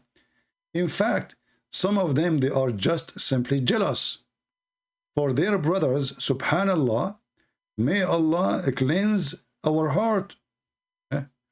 Reply, jealous because Ibn Farooq and Dawah man said it. He said to him, you idiot, didn't we show you what he said? They said. May Allah subhanahu wa ta'ala protect us from callers of misguidedness, cause us to take knowledge only from those who they are upon the Sunnah. Reply, is Uthman not upon the Sunnah? Answer, somebody else making comment, he is a young Muslim brother who made errors against the Sunnah. I think those errors was pointed out as important. As the Prophet, peace be upon him, I mean, the comment is endless, and you know, the struggle is big and horrible. But there is one thing for sure. None of those potatoes dare to speak to me. That is one thing for sure. None of those potatoes dare to debate me. They don't allow me to call them, and they will never dare to call me. And as you see, they go online and they speak online all the time, and even they debate online. Only with the Christian Prince, they say, we will debate him only face to face. Obviously, this is an excuse to run away from meeting their boss, meeting their Allah. When you meet me, Muslims, you are meeting Allah. And you have no way to run away. Who is a Muslim who dare to call me and prove I am not Allah? Any Muslim? I can say, to prove it to you that I am Allah, I can say stupid things more than Allah. And that will make me Allah. Sun, not only the sun set in miracle water, well, the sun set in my closet. Here we go. I'm Allah double now. I can be prophet too. Prophet Muhammad. You know, yesterday I wanted to do poo-poo, and there was no walls around. So I ordered 2 trees to walk to me and to keep me in the shade. So nobody can see me too. And the trees, they walk to me. And they said Shahada. Have you ever heard of such a story from a prophet of God? The guy want to do poo-poo. The trees walk to him. And they keep him in the shade. Why? You are doing poo-poo for 10 hours? I mean, when you want a shade don't change every 2 minutes. Not even every 15 minutes. I mean, it takes time, it's slow. So what do you mean you are doing poo-poo when you need a shade? So if Muhammad became a prophet, or I can become a prophet easy, all what I need to say, I will say, I don't know how to write, how to read. That make you qualified to be scientist in Islam, according to Muslims. And you just say, yesterday a mule came to my house and took me to the 7-Eleven, which is in Ethiopia. I mean, have you ever heard a guy, he went all the way to the 7-Eleven in the sky, and then he found the Nile River there? And the Euphrates? I can do better. I can say, well, Allah, he took me and I found the Amazon. We can compete with the Prophet Muhammad, and let us see how many followers we will have. The stupid Muhammad, he heard that the Bible speaks about rivers from heaven, but the heaven of the Bible is in the earth. The heaven of the Bible of Adam and Eve, it's not in the sky.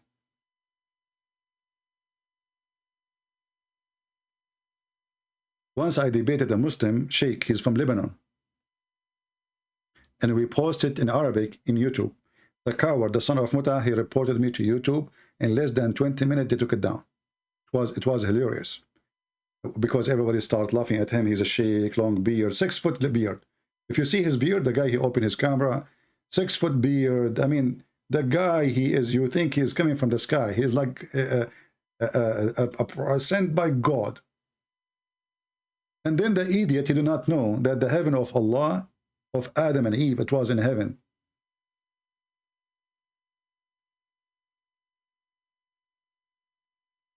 This is the stupid Muhammad.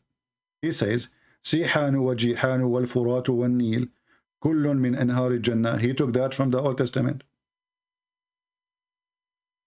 But the Old Testament heaven of the garden of Adam and Eve is in the ground, is in the earth.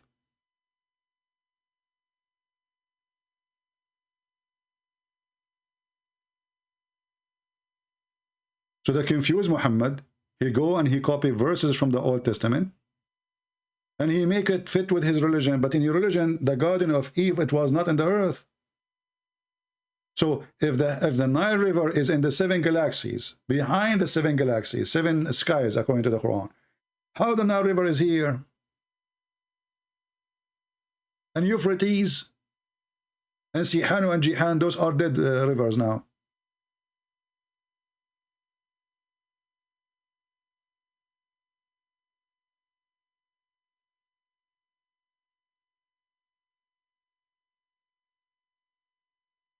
If you think you are qualified to be a prophet of Allah, which means you are ignorant, you are illiterate, you are silly, and you make up stories, don't forget to leave me a comment and tell me what is the best story you can make. Like, come with something new. Some Muhammad, like compete with Muhammad. Let's see how you want to compete. The prophet, he converted a lizard who is dead to Islam. I mean, how in the world the prophet, he converted a dead lizard to Islam? And then the Quran keeps saying that Muhammad has 0 miracles. Why this miracle is not in the Quran?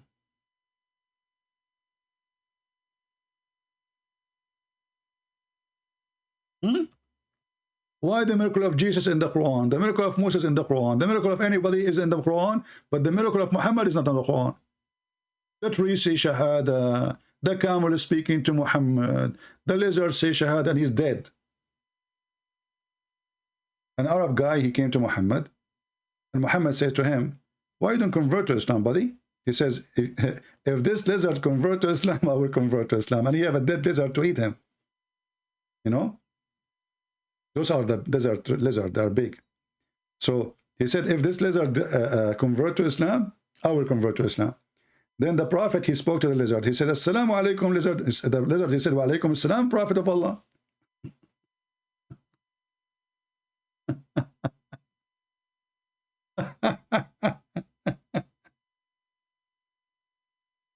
Obviously, those stories is written long after Islam, you know. The lizard, he converted to Islam.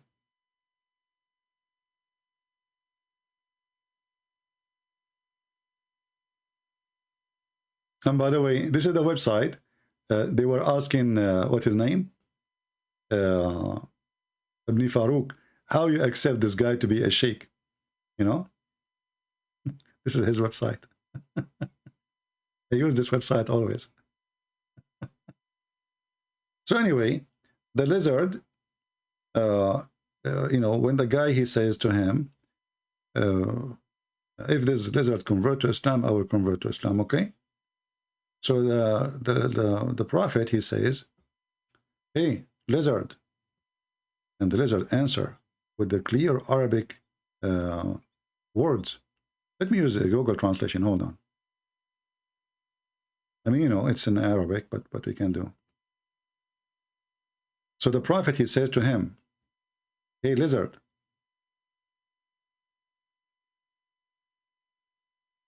Oh, lizard, the Messenger of Allah said, oh, lizard. So the lizard spoke with the clear Arabic words that all the people could understand. And by the way, the lizard is dead. Just to let you know.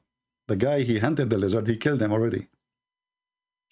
And then it says here, he said with the clear Arabic word, to you and your happiness, may Allah, messenger of Allah. So the lizard already announced Muhammad to be a prophet of Allah. The messenger, he said to him, who do you worship? He said, he who is in the throne in the heaven, and his dominion is in the earth, and his way is in the sea. The way to Allah is in the sea, and in the heaven, and her mercy and her journey, whatever. And then he said to him, hey, lizard, who I am? Who said that? Muhammad.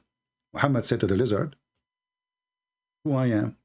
Now, what do you expect the lizard to say? Come on, let us be honest. The lizard, he said, you are the messenger of Allah, the Lord of the world, and the seal of the Prophet. You see, Muslims, why you don't bring this lizard to debate me? Sound like he can do better than your scholars.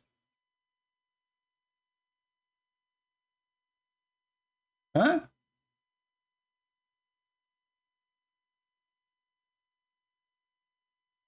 Seriously, this lizard can do better than your Abdur, the best of your Abdur. Look, he can say right away, the Prophet of Allah, you know, and he speaks clear Arabic, and you know Allah is above the throne. Look like this lizard, he is really a scholar too. Where he study? Where he study? Do you think Allah is speaking in his mouth? Must be. Aman Rabbi Aman. A lizard converting to Islam? And this is the book, At-Tabarani. I will post the link for you. As you see, we don't make any comment without showing reference. Let me post the link for you. So you can use Google translation and laugh. Maybe you can make a cartoon about it if you are good in graphic. The lizard, he knew where is Allah, and Muhammad do not know.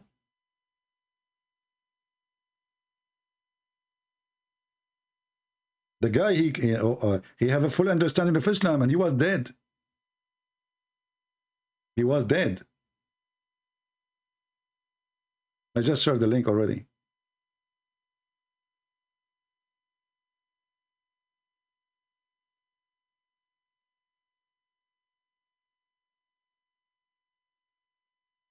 But remember, this is Arabic, so you have to use Prophet Google, peace be upon him, to translate.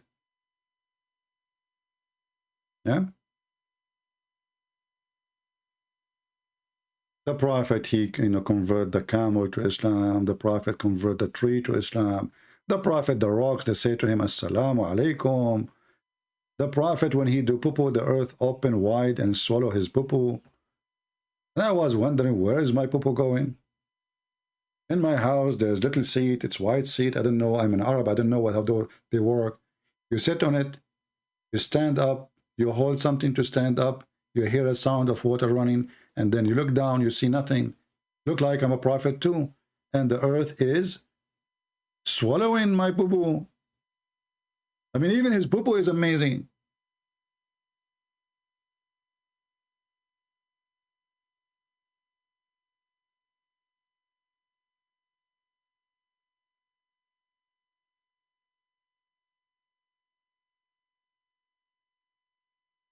Oh boy.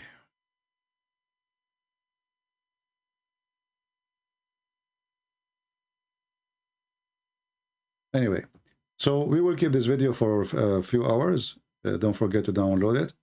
And if you don't see the video anymore in the here in the screen, I mean in the listed in the web page, I might make it enlisted just for some time to give time for more people to download. But still, you can view it in Patreon. All right. You remind me of doing some work now, poo-poo work. And all the prophet, this guy, he have a lot of miracles, but the Quran says he have none. Zero.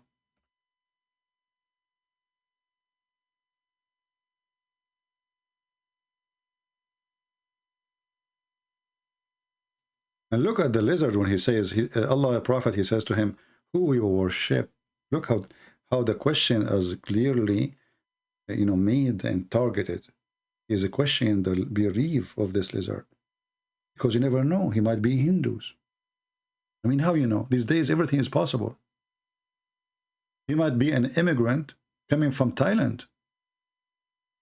So the prophet, peace be upon him, smash Allah, he wanted to show us how that everybody, even coming from far away lizard, Geigo,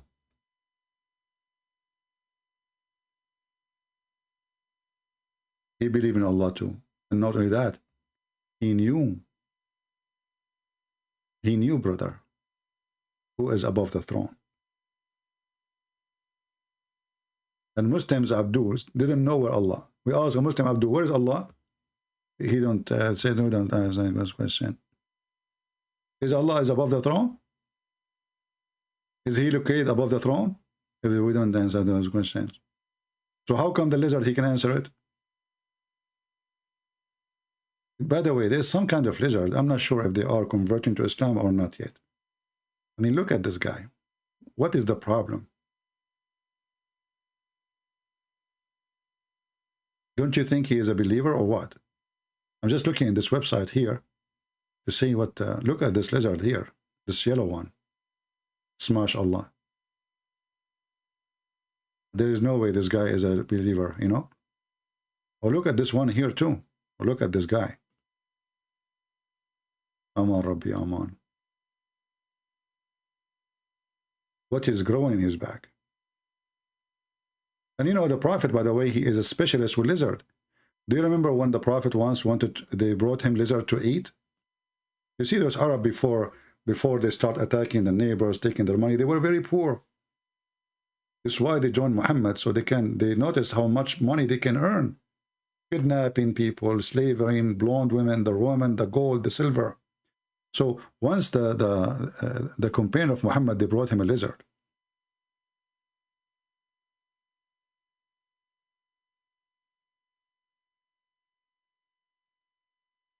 And Muhammad, he look at the lizard to eat, he's supposed to eat.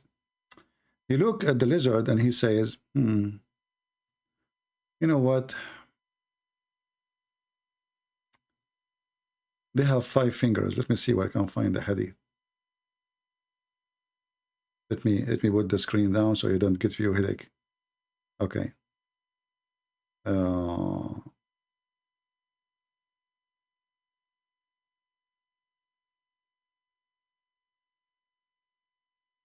So Muhammad started counting their fingers. Here we go.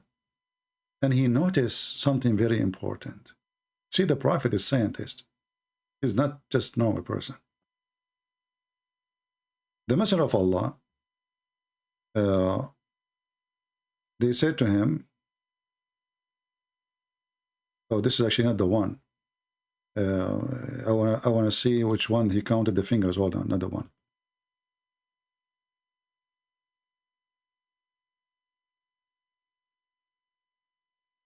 So he started, to make it simple, he started counting the fingers of the lizard. And the Prophet disliked eating it. Why? Because he thinks they are Jews. Yeah. Read with me. And this is Sahih Hadith. As you see, Sahih Hadith. We were with the Prophet, and the people caught Mestigor, and they grilled it, lizard, they grilled it. Okay.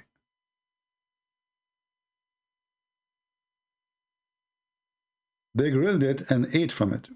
Then I caught one and I grilled it and I brought it to the Prophet. He took a palm stalk and he started counting his finger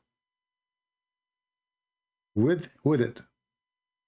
And he said, a nation from among the children of Israel, we are turned into beasts of the earth. And I do not know if this is they. That's deep. So Muhammad now is not sure if he should eat the lizard or not, because this lizard, he might be specifically my friend Jack Shalom. And the Mimi Hijab, he says to us, the scholar should not make a comment about this. Because if you make a comment, people will know about it, and then when people knows about it, they will laugh at us. And when they laugh at us, they laugh at Muhammad. And when they laugh at Muhammad, they get screwed. So if you are a person who believes in the evolution theory, Muhammad, he have different opinion. It's the opposite. They used to be human and they become lizard. And the funny is, Muhammad is confused what they turn to be. But isn't it the Quran says Allah made them monkeys and pigs? And now Muhammad is switching to lizard. In different hadith, he said the same about rats. He saw a rat, and those rats, they don't drink she camel milk. So Muhammad came with the conclusion that those rats are the people of the Jews who Allah cursed them, made them rats. Why? Because, brother, rats don't drink she camel milk. Well, because they are smart. Because, she camel milk is dangerous. Always follow what animals do. If you have milk, if you have a cat at home, if you have a milk, you do not know if it is damaged or not yet, healthy or not, give it to the cat. If the cat refuses to eat it, it means it's bad. As simple as that. So imagine the rat is refusing to drink the she camel. Muhammad, he drink it. So look what happened. The genius Muhammad. Where is the rat? Where is the rat? Here we go.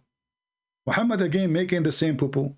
Remember in the previous hadith, he was wondering if they are lizard. Now they are rats. The Prophet says a group of Israeli were lost.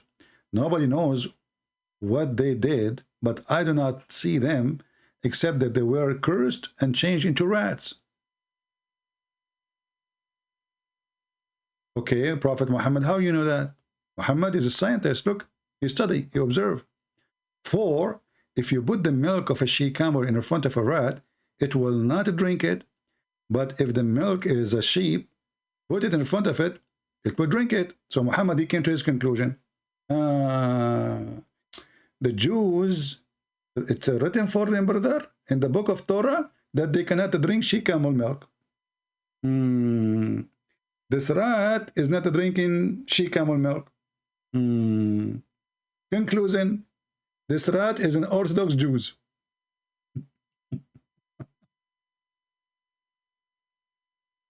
I mean, have you ever heard of a stupid poo-poo more than this? And the Muslim, they go around and mimic hijab, he uses like some strong English words to show you he is educated, supposedly. But the second you ask him a question, he will make poo-poo. Hey, my friend, Muslims, I can make a conclusion about donkeys too. If we put beer to a donkey, alcohol to a donkey, he will not drink it. You know what I'm going to say next, don't you? What?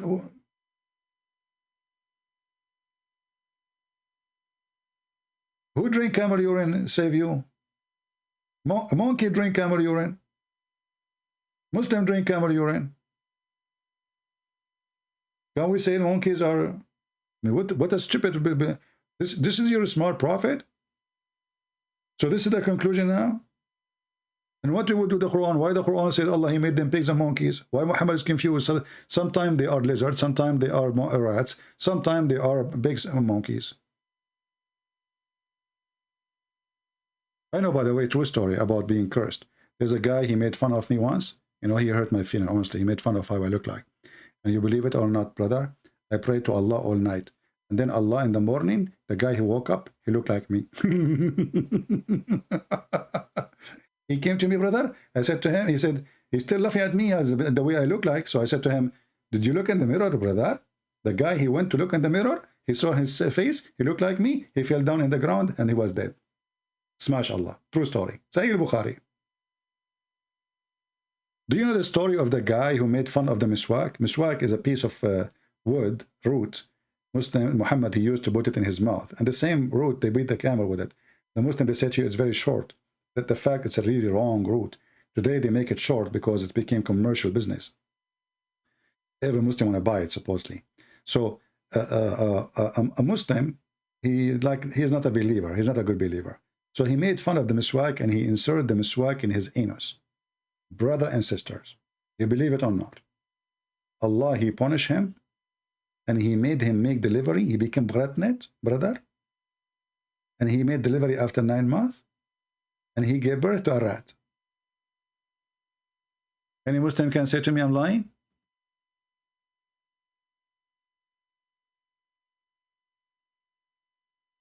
Let me see if I can find the story in English. Hold on, that would be hilarious.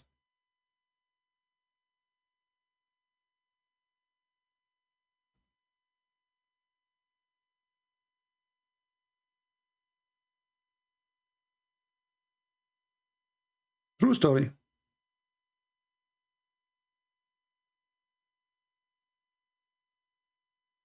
Brother.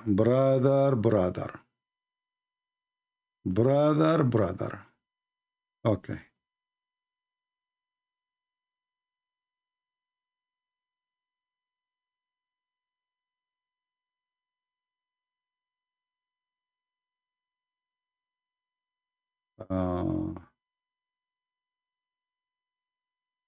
Okay, hold on.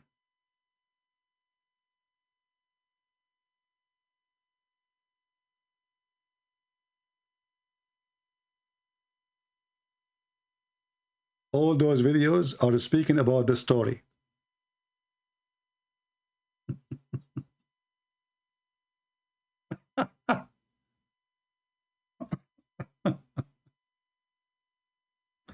Brother, amazing story about the miswak, the guy who inserted the miswak in his anus, brother.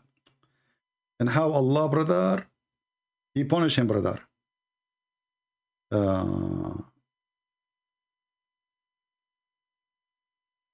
Let us see this video here.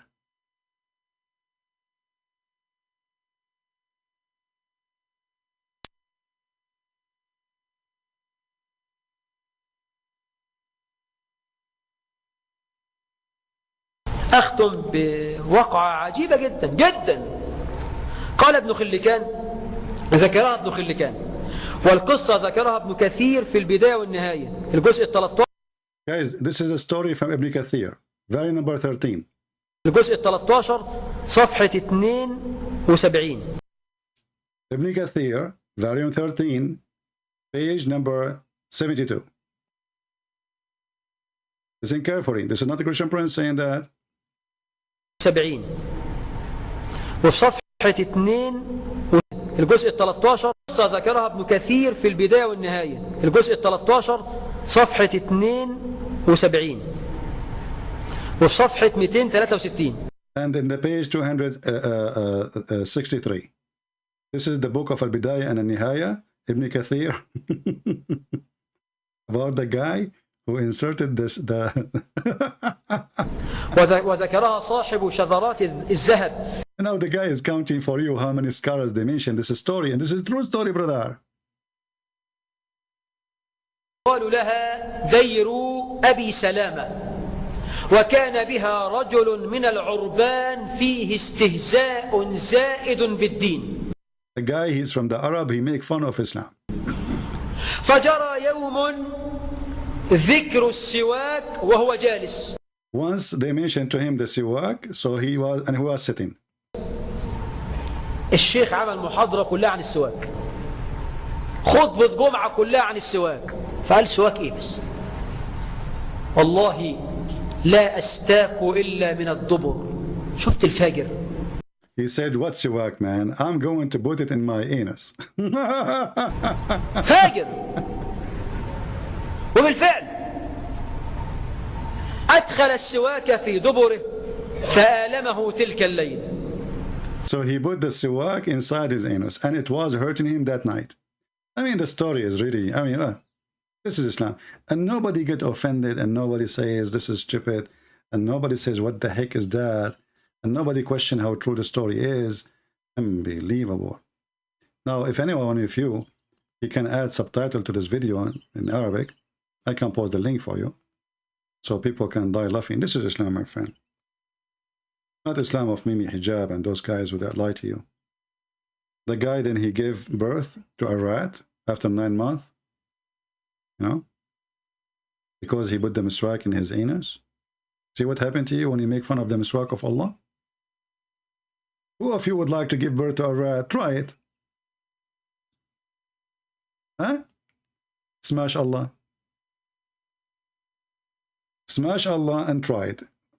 Don't I don't know if you want to record yourself on YouTube. And I cannot ask people to do that. That's horrible. Anyway, guys, feel free to download the video. I'm not going to stay longer than this. As you see, I don't know, maybe because it's summertime, not too many view. But in Muslim pages, the view is really high. In our page, for some reason, I don't know why. And we told people, like, guys, they used to come to the other channel, and we told them we are going to move to this channel. Still, people do not know how to find me. I don't know what's wrong, people. Remember always, you can always find my channel where it's located by going to patreon.com. It's for free. You do not need to pay. You do not even need to sign in. You go to patreon.com/ChristianPrince, and you will find where is going to be my coming broadcast. Just to click at the last video. Very simple. People. What I can do. You see how the Muslims, they support each other, even though they are fighting, they are corrupt, their religion is garbage. And here we try to share with you all the knowledge you need to fight and to expose this cult so they cannot affect your children. And in return, we don't get you helping us, because by helping us, you are helping yourself. They are even lazy. They need somebody to tell them subscribe.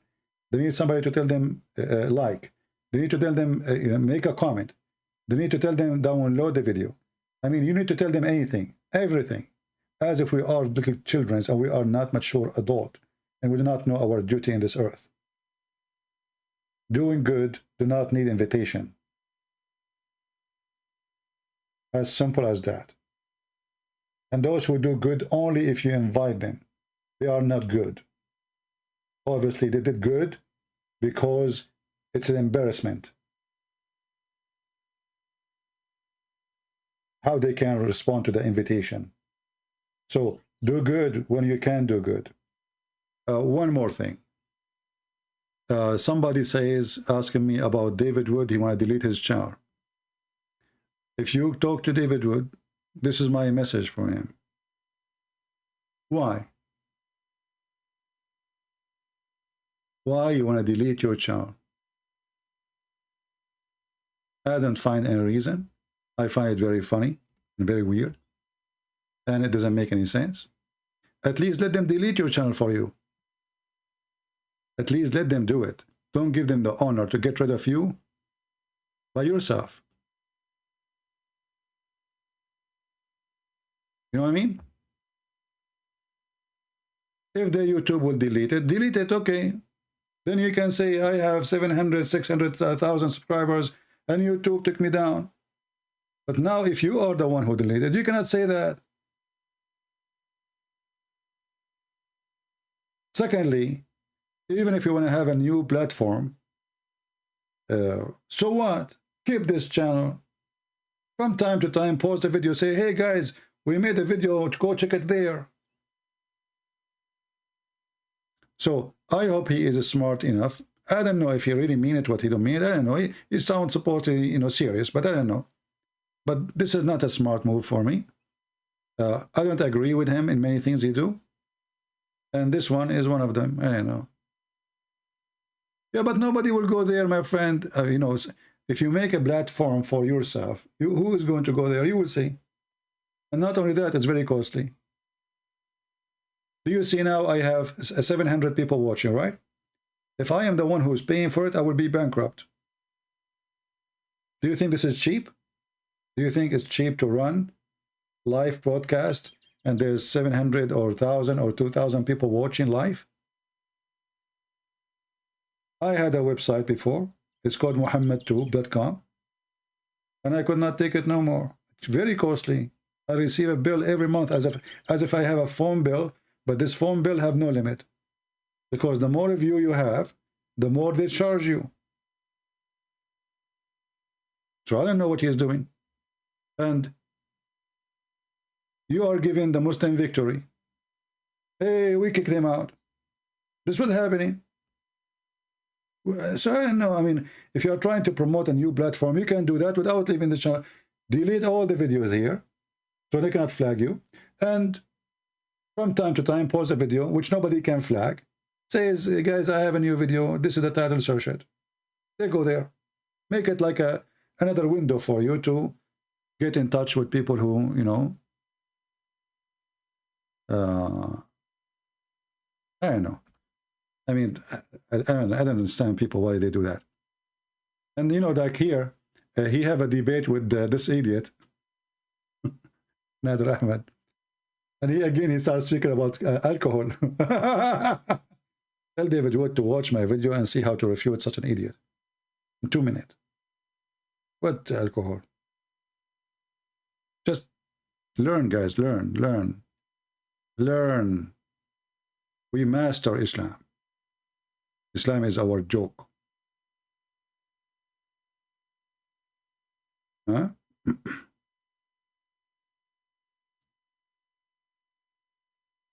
I'm not concerned of David Wood. David Wood will live without YouTube and what is it? But this is not the right decision to make. You can take all your channel down. I mean, your videos. Just leave it a place. You can make a comment from time to time. Hey guys, I'm here. Hey guys, I will have a debate. Hey guys, you know, just make it like a Twitter. Nobody can flag that. There's no point of deleting it, you know. I mean, there's no point. And you know what? If you want to delete it, give it to the different Christian. Give it to a church. Transform your account to different body. Without even saying to you, YouTube. You know. You see, if he's lucky actually, for me, each time I reach 100,000, YouTube delete my channel. Sometime even before the 70. So he have a channel for 12, 13 years. That's why he have a big number of subscribers. For me, I should have 3 million, 4 million subscribers. I was making videos before even David Wood became a Christian.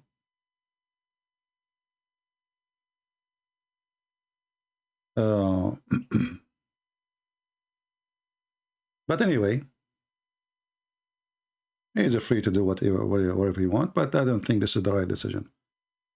Actually, the Muslim, they will like it. They think if they flag videos of channels, you know, the Christian, they will leave. I will never leave. You delete my channel, I have 10. I will pop up right away. 2 minutes after, I will go live. Trust me. Try it. Actually, they tried many times. Yeah. I have many channels. Who care about the channel where it is? What we care for, that the video is going to be made and Muhammad is going to be exposed no matter what they do. Very simple.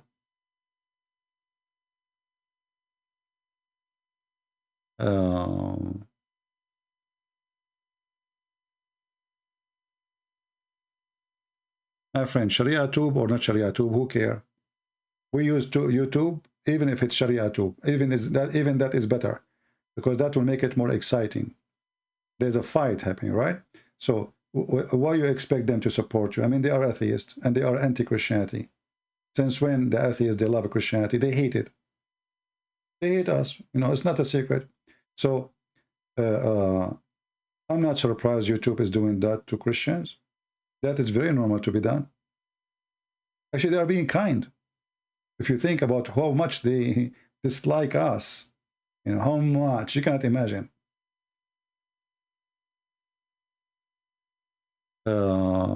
CP, jealous of David Wood. Why I'm jealous? I'm asking him not to delete his channel. I will be jealous. Get out of here.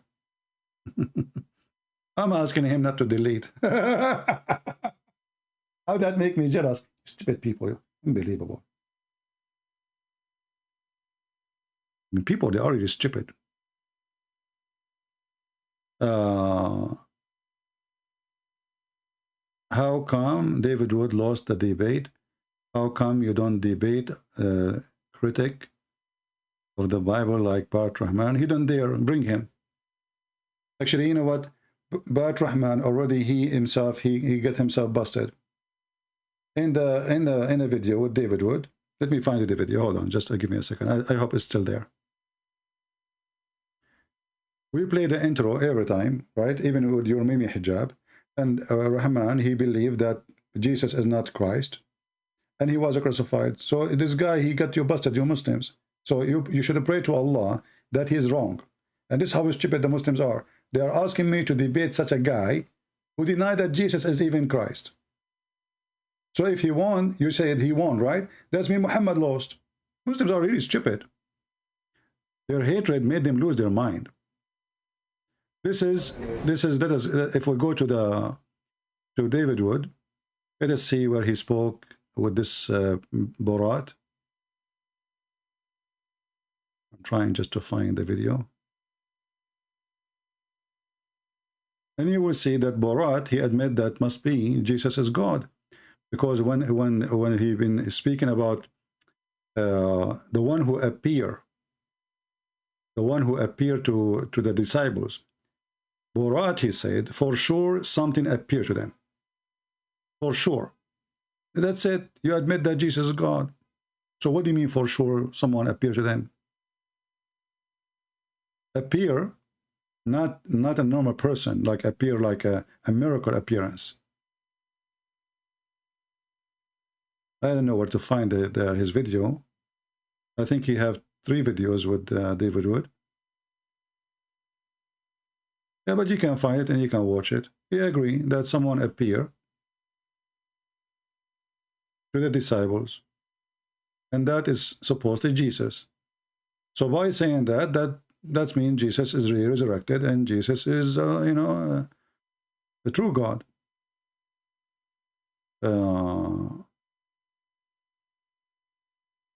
I don't know if this is the one. No. Let us see.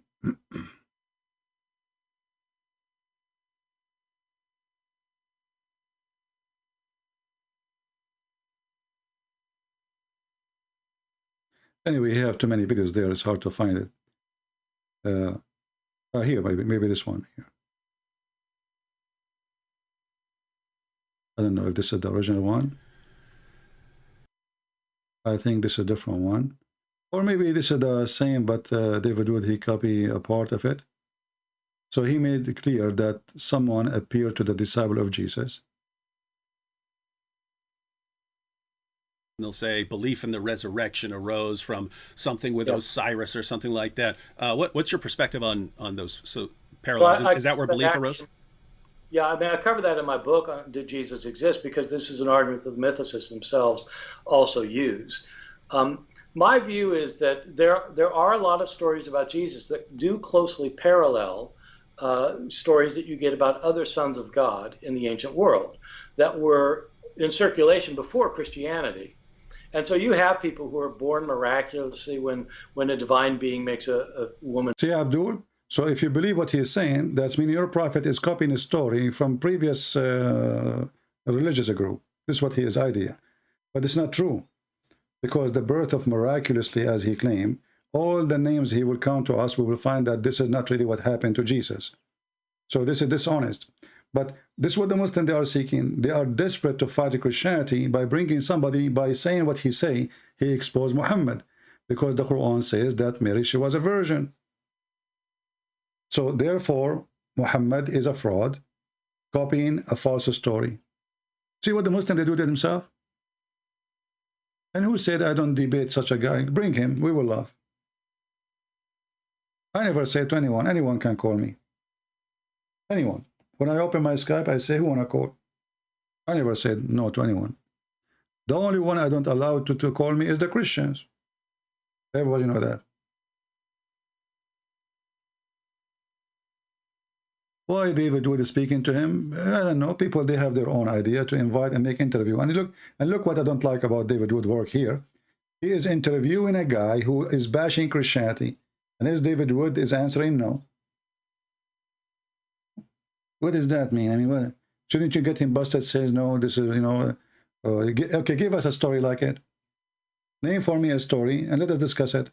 So such an interview is, for me, I believe it's a silly, stupid idea, because you are giving a chance to someone to bash Christianity. He say whatever he say, and you don't refute him. So you are giving him now a chance to deceive the Christians and make them believe in his ideas. Because what?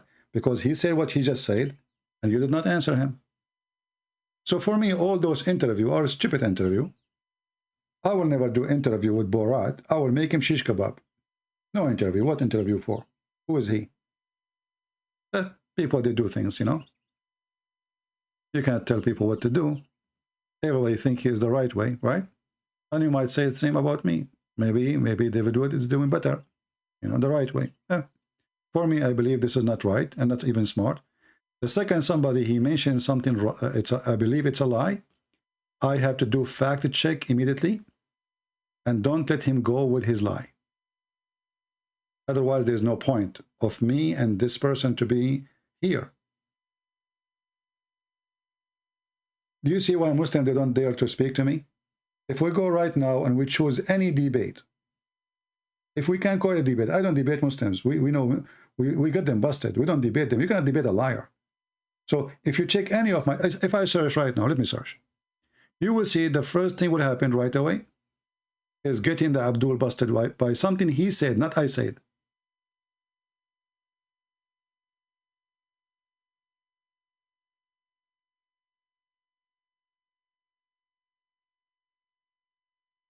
Something they said, not me.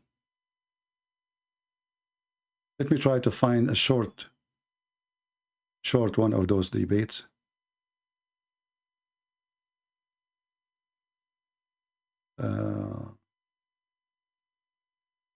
All of them, they are long. Let us see. I mean, 1 hour, 2 hours, 3 hours.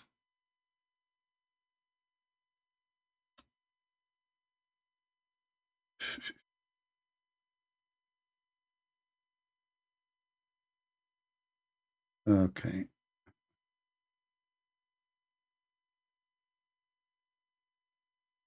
Until now, we failed to find one.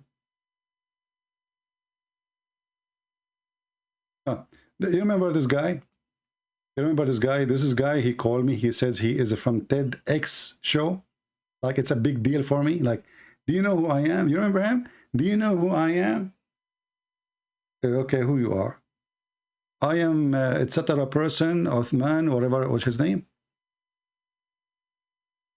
Omar Abdullah Fattah from TED Talk. Okay, and how that can help us? You are from there. Is that like a certificate? I mean, look how silly people are if they invite you to talk, because this is a stupid, you know, the management there, they are a bunch of idiots who invite Muslims to lie openly. You can lie to them, you can lie to the American, you can lie to the European, but you cannot lie to me. So if you watch it, you would die laughing. I mean, any one of them. I'm just trying to find something we can play short. And this is 23 minutes. I don't know. I mean, endless. Okay, can we find something not 2 or 3 hours? Hold on, let me see.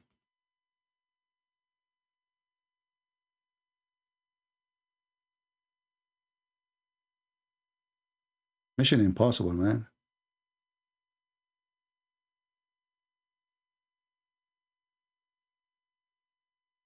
You remember Perfect Dawa? Perfect Dawa. Perfect Dawa, he came to a debate with David Wood. You remember this guy as an example? Perfect Dawa, in front of David Wood, he is a scholar, he is knowledgeable, he knew Arabic, he can explain the Quran, he can, etc. Perfect Dawa, and in front of me is a potato.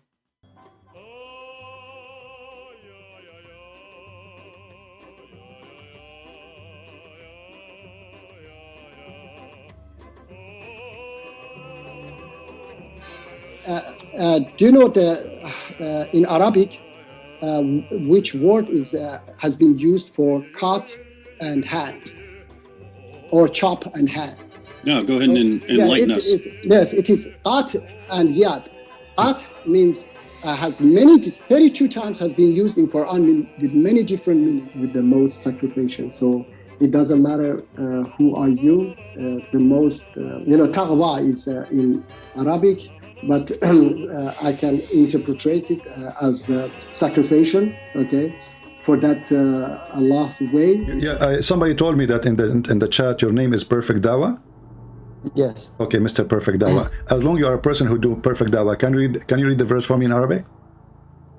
In Arabic, no, I have read it in Persian. So how you can do Perfect Dawa without knowing how to read your book?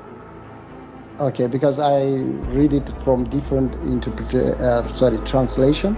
And so Perfect Dawa. Even if even your understanding of the Quran, even your understanding of the Quran is based on a translation. I left you up from your tail, and your head is down. You can't escape me. I'm Christian Prince, so I want you to answer. So those who believe in such a thing, are they stupid? You think? Yes, definitely. Okay, that's when you are stupid because this is in the Quran. No, this is not. It is in the Quran. So the hadith. Okay, hold on, my friend. Let's say Islam is barbarian. Perfect dawah, my friend. Yeah. So you are saying that the one who cut hands and feet in the hadith, barbaric, he cannot be Muhammad, correct? Yes, definitely cannot. Okay, what if I show you that you are stupid and this is in the Quran? Listen, perfect dawah. Okay. I'm going to give you a last opportunity to fix all the poo-poo you did today. You know? Okay. I want you to use the best detergent to wipe it out.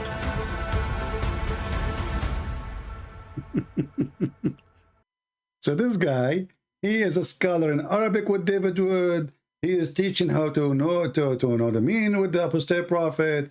You know, in 2 minutes, it took me 2 minutes to flip him upside down.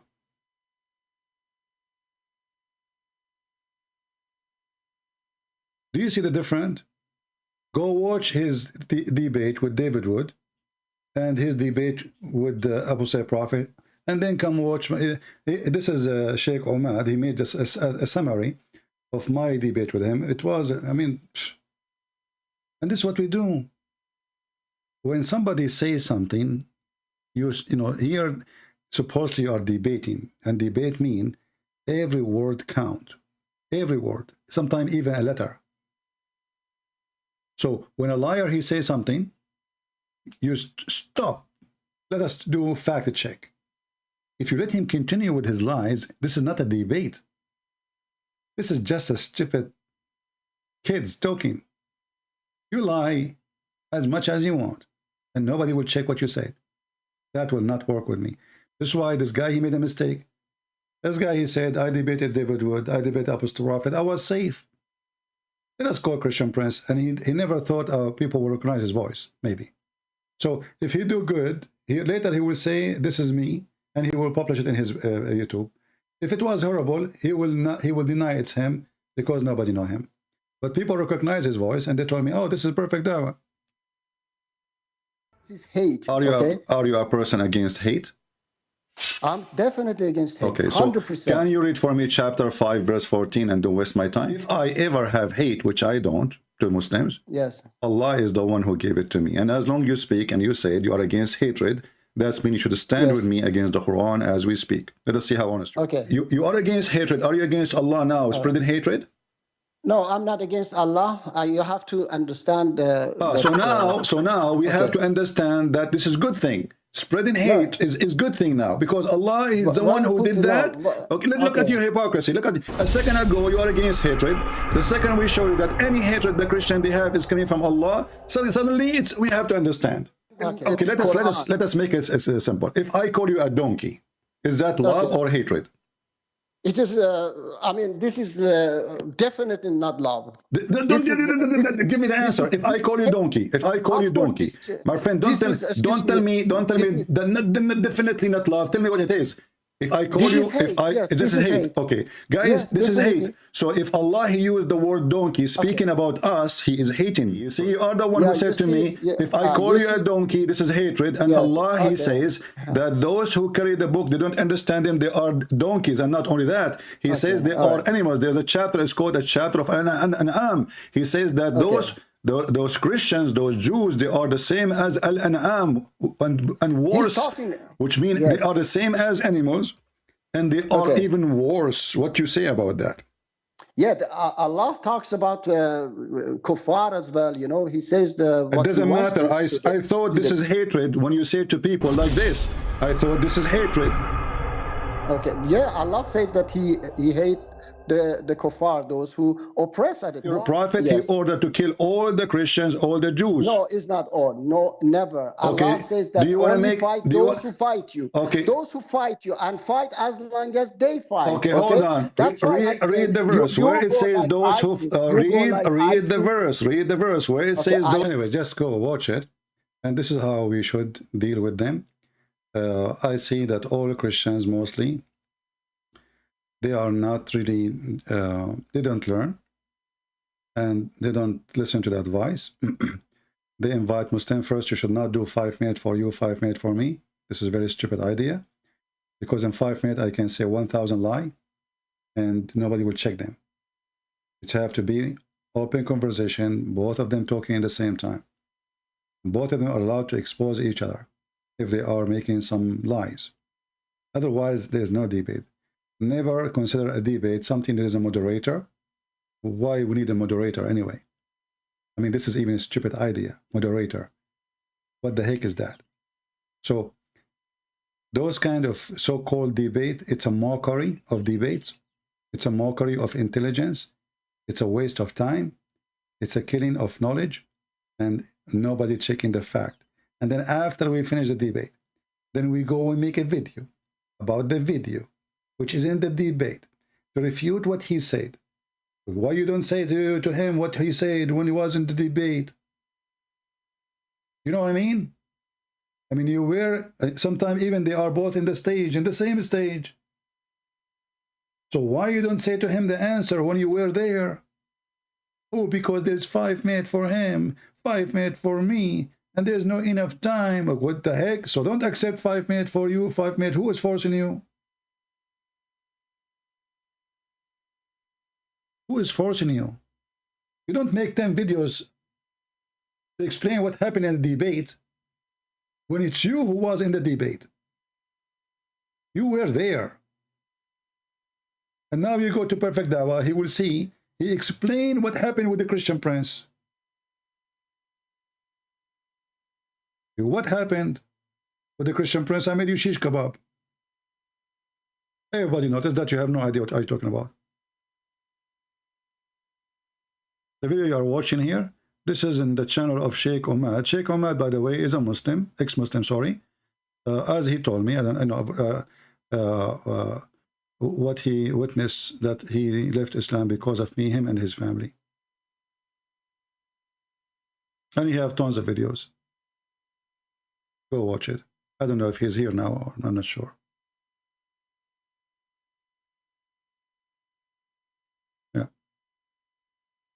Actually, his videos are very good because he's very. I can tell he have a talent for videos. You know, he have a lot of skills making videos.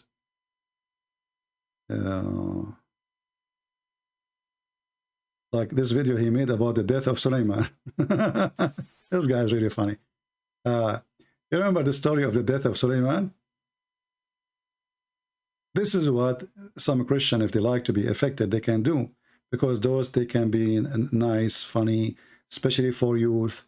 They watch them, they laugh, and they will see how stupid Islam is. Hello, Habibis. I am Suleiman, and this is my stick, and this is my story. And then we find that Suleiman, he died, and he died standing, holding a stick. And nobody noticed that he is dead. Why? Because of the stick. Those things happen all the time. I mean, think about it. If you are Suleiman, and you are holding a stick, that's why it's important to hold a stick with you. You know? So Suleiman, he died. And he was holding a stick and he was leaning on it. And nobody noticed that he is dead. For more than a year. Assalamu alaikum. Ya Suleiman. The termite, they ate the stick. The termite is talking to Suleiman, Sheikh Omad. Did you see a termite? He make a graphic for the termite. The termite is walking over the stick and she's saying Assalamu. The termite, they ate the stick. I mean, the guy, he had many... Ya Suleiman. Leaning on it. Nobody noticed that he is dead. For more than a year. Assalamu alaikum. Ya Suleiman. Until the termite, they ate the stick. I mean, the guy, he had many wives, he's a king, he have ministers, he have army, he have generals. They come to talk to the king every day. His wife, she come to their room and she say, honey, you want to eat? Suleiman, he don't answer. Honey, you want to go to the bathroom? He don't answer. The minister of defense, he come speak to the king, your highness. We have the army of the enemies approaching. Should we do anything? He didn't answer. 1 year the man is dead and nobody noticed that he is dead? Not to mention that your body will be, I mean, what happened to a body of a human being after a few days of death? After 5 minutes of death? The guy is standing and he's dead because he's holding a stick?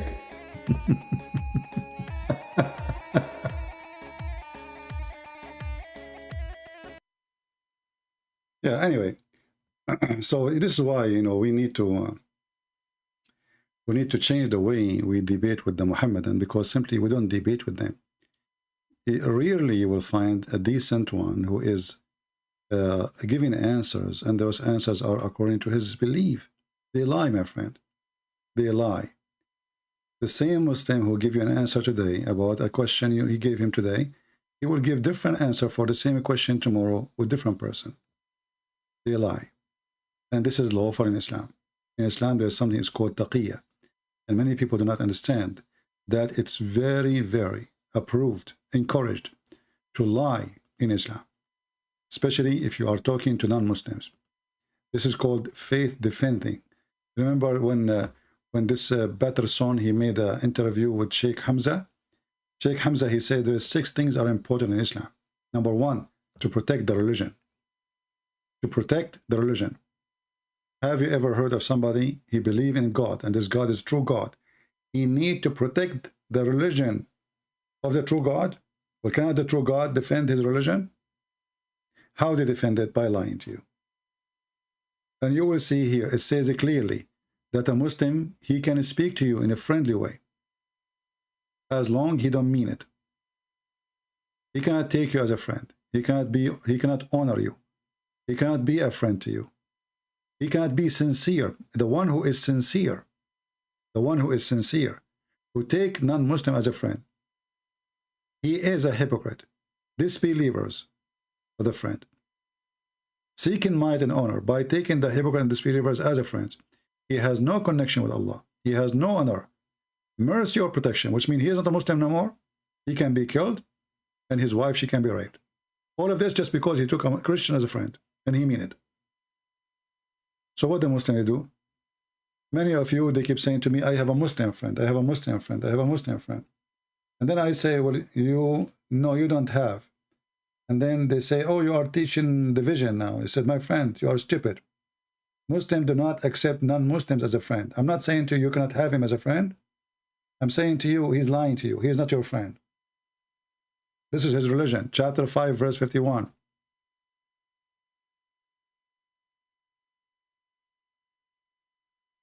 Do you see this guy Kadarov? Kadarov, who make videos in TikTok? According to Islam, he is not a Muslim. He's not a Muslim. Why? Because he take command from Putin. He carry a flag. Do you know what the sign of the Russian army? A cross. In the top of his head, there's a cross.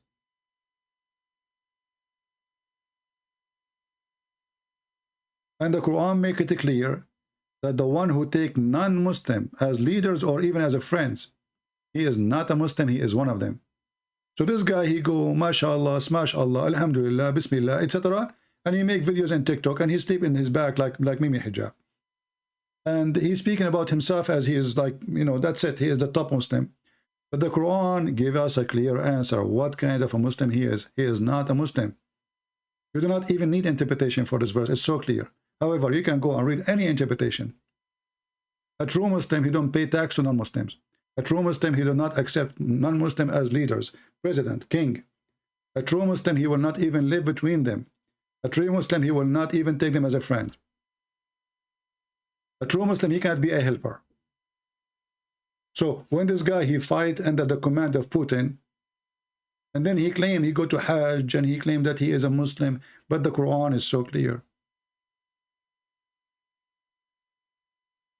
Do you see it? All of them, they are just liars, hypocrite.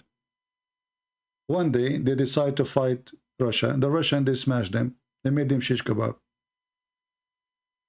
And now they made a puppy to be their president. A puppy. And this puppy, any Muslim in Chechnya, he tried to open his mouth, he kill him. A criminal. He have no religion, he have no God. But he is practicing Islam perfectly. Why? Because hypocrisy is Islam and Islam is hypocrisy. And now he called Putin my commander. Imagine, you claim to be a president of a country, and then you call Putin your commander, you coward. What kind of a president you are?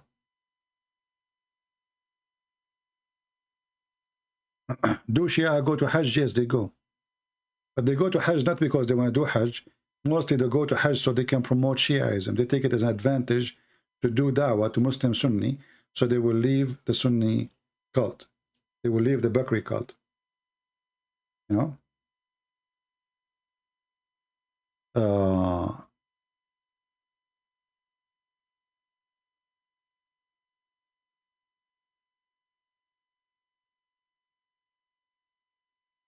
Anyway, I think we have enough for today. I hope you guys, you would download the video. I will leave it here for a few hours and then I will take it down as usual. So feel free to download, share. All my videos are made for free. You can use them. You can put ads in the top of them. I'm not against people to make money from my videos. Why not? You know, good for you. The purpose is, at the end, is just to promote the truth, and the truth will set you free. Some people, they take my videos just to make money.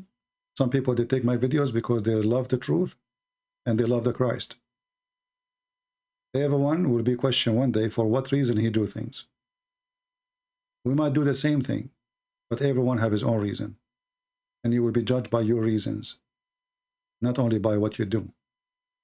There are some people, they open a church, but they are not really being Christian. They are just trying to do business. Even though opening a church is something good, but the reason what count. Somebody might make a donation, but maybe to show off, to say he's good. You know, and they give donation in front of the people, says, listen, I donated to this guy, so everybody will see. So he claimed honor to himself. He claimed that he is a person who give. He is a good guy, you know. And those people, they have no blessing. So the act is good. The reason is bad. The Lord will act, you know, will ask you for your reasoning. The reason, my friend. What is your thought of on MBS, Mohammed bin Salman? You know, he is just a Middle Eastern dictator, criminal like the rest. The Middle East have to always have to dictator because Islam is religion there, And Islamic countries cannot be ruled unless you have a dictator. As simple as that. And those Muslims actually, they use Islam to silence anyone who oppose them, because Islam is a perfect dictator religion. Muhammad was a dictator. Therefore, anyone who will be the caliphate after, he must be a dictator. One man power, one man opinion. Anyone disagree, either they call him infidel, kafir, kill him, or put him in jail forever. So he is just another criminal. And I believe he is needed, because if the stupid American, they try to have democracy in Saudi Arabia, this country will be burning like Iraq now. Look what they did in Iraq. They went to Iraq, they took Saddam Hussein, and they want to have democracy. They thought they are going to Germany. This American, they thought this is Germany. In this country, democracy doesn't work, because the one who controls the ground is the sheikhs. Muslim, Shia, or Sunni doesn't matter. And democracy for them is just a game now. And killing will never stop, not even for 1,000 years from now. They have a lot of gas, a lot of oil, and they are one of the poorest countries in the world. Why? Islam is the reason. And why? Because now there's too many in control. Too many, not only one. In Saudi Arabia, things are still stable because there's only one dictator. Go to Libya. They took Al-Qaddafi away. Now we have many Qaddafi. And the Libya and the country is divided. And they are killing each other, and they will kill each other forever. Until America do something. Do invasion, force a president on them, or you have to wait. Look at Yemen. The same. Shia, Sunni, 2 presidents, 5 presidents, ministers, prime ministers. Everybody make himself a president or minister. This country will never be country again unless somebody force law on them. Somebody have a victory by sword, not by democracy. There's democracy does not exist there. Look at Syria. Look at Sudan. Look. I mean, Western, they are just a bunch of dummies. They do not know what they are doing, and they think that if they believe in democracy, democracy is good for everybody. Democracy is not good for those countries as long as Islam is there. Before you implement democracy in a country, you have to make a person who believes in a human right, in a freedom of speech, freedom of belief, and then you can talk about democracy. So you take democracy to a country, people will kill you for making an article. People will kill you for making a post on Facebook. People will kill you for whatever reason if you don't agree with them. And then you stupid, you want to make democracy? Western are coming from the cave time when it's come to understand what the Middle East is, or what Islamic countries is. And not only that, Western government all are hypocrites. This guy, he killed the person, he made him shish kebab in the embassy. The whole world knew about it. And now Biden is going to visit him. Why? Because they need him. Do you see how democracy country they change? If you are a country of value, then you don't shake hand with a criminal. Is he a criminal or not? So he's a criminal when you want. He is, like Erdogan. Erdogan, he is against Saudi Arabia. This Salman is a criminal. He should be taken to international court. Blah blah blah. Then Saudi Arabia is rich, and Turkey is bankrupt. The country is collapsing. So the Erdogan start kissing the ass of the Prince of Emirat, the King of Saudi Arabia. Just do anything. Forget about Khashoggi. Who here? Kill him as much as you want. That's it. Let us be friends. Just bring your money here, man. We are dying here. So they are hypocrite. All of them, they are liars. But the lies have two faces. One in the name of democracy, which is in the West. They want to replace the president of Syria because he is the dictator. But as of their friends in the Middle East, like the Prince of Qatar, is not a dictator. The Prince of Qatar is the biggest supporters of terrorism. And Biden, he brought him to the White House just a few months ago and named Qatar as #1 friend out of the NATO. But this is #1 country who support terrorism. 2 years ago, Trump, he went in the White House and he said, Qatar have to stop supporting terrorism or else. 2 weeks after, the Qatar, they rented from his brother-in-law a building, $1 billion deal to rent a building for 99 years. Since then, Trump, he never speak against Qatar. And now, actually, they found that the Saudi prince of Saudi Arabia, he invested $2 billion with the son-in-law of Trump. $2 billion.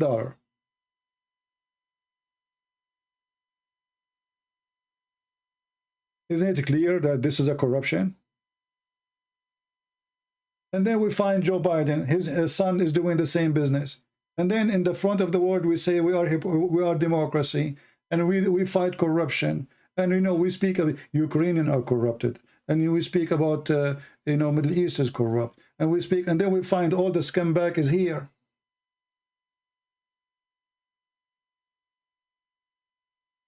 Joe Biden, Trump is just two coins, one coin actually, two faces. $2 billion with his son-in-law, Trump, from the Prince of Saudi Arabia, the Crown Prince. Why? What about investing with me, Crown Prince? Oh, you are not the son-in-law of Trump, right? So, my friend, all those countries, when you speak about politics is the land of snakes.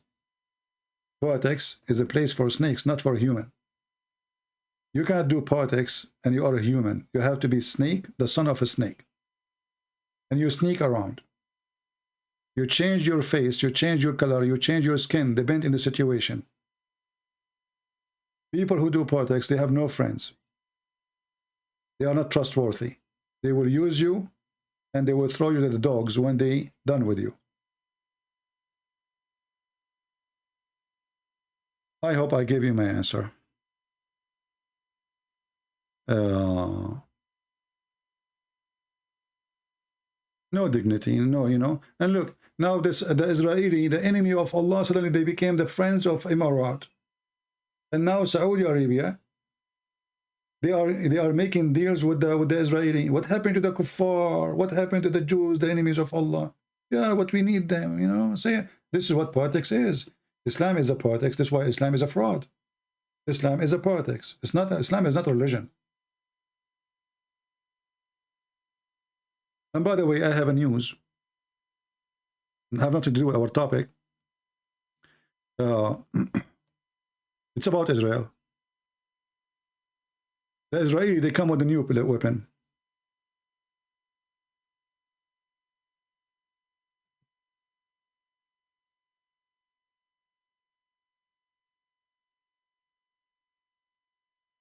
And this weapon will destroy many armies.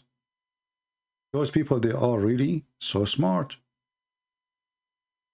Before, when somebody throw a rocket at Israel, the Israeli army, they have a defense system. It's called the Doom. It's very costly to take missiles down. Guess what? Every missile now, they can take it down by the cost of $2. Will come to Israel. And if this army can destroy a missile flying in so fast a speed, and it's from short distance, they are not even a missile. They are like a trashy one, which is very hard to track. How easy for them then is going to take down a drone. So this army become the most powerful army in the world. And now soon you will see everybody kissing their ass. Those who hate the Jews, the Arab, the Emirati, the Bahrain, please, can we, they will not sell it to them, they will rent it maybe. It take $2 for every missile. It's like a price of a bullet. $2, imagine, to take down a missile. This is Israel. And those are the kuffar who Allah, He cursed them. And now the drone of USA will be taken down easy. The drone of the Russian, or the toy of Erdogan, he think he have a drone. Everybody speaking about the drone of Turkey, how strong it is. It's a garbage. It's a piece of shit. Excuse my language. Because you cannot even aim with it. There's no aiming. There's no targeting. It's just a toy. And the Russian, actually, they can take it down, but because Ukraine is so big, they cannot implement their system everywhere, because they don't control everywhere. So this is why they can be used. Even the Ukraine, they are using DJI. DJI is a toy. You can buy it from Amazon for $1,000 or even $800. But now with this, they can destroy anything. Nothing can go through. And imagine how fast it is, because Gaza is just a few meters away from Israel. They are in the borders. They are inside Israel, actually. So you don't have a time even to aim, to find the bomb. It takes a few seconds, maybe 15 seconds, that's it. And if you miss that point, then you cannot stop this bomb from coming to your town. So imagine how amazing this system is, that they can locate this machine, can locate, doesn't matter how many there are. They will send like 100 rockets in the same time. This system will track them, will take them one by one. And now you can imagine how many countries they want to befriend Israel just to get this weapon. And I'm sure the Israeli they will not sell it, but they can sell maybe, they can maybe rent, you know, like a version of it which nobody can take down or steal. And I could not actually believe that it cost $2.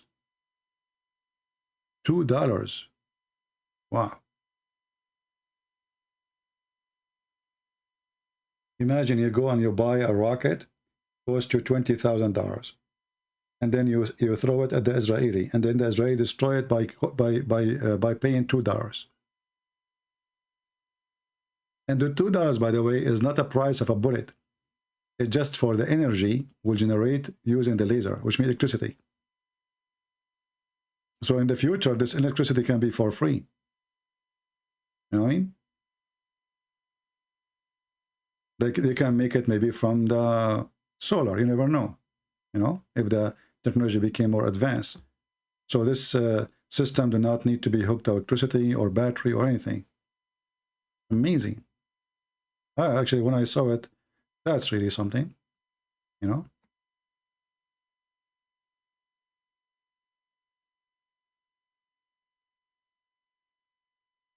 And actually, I'm happy for the Israeli to have such a weapon.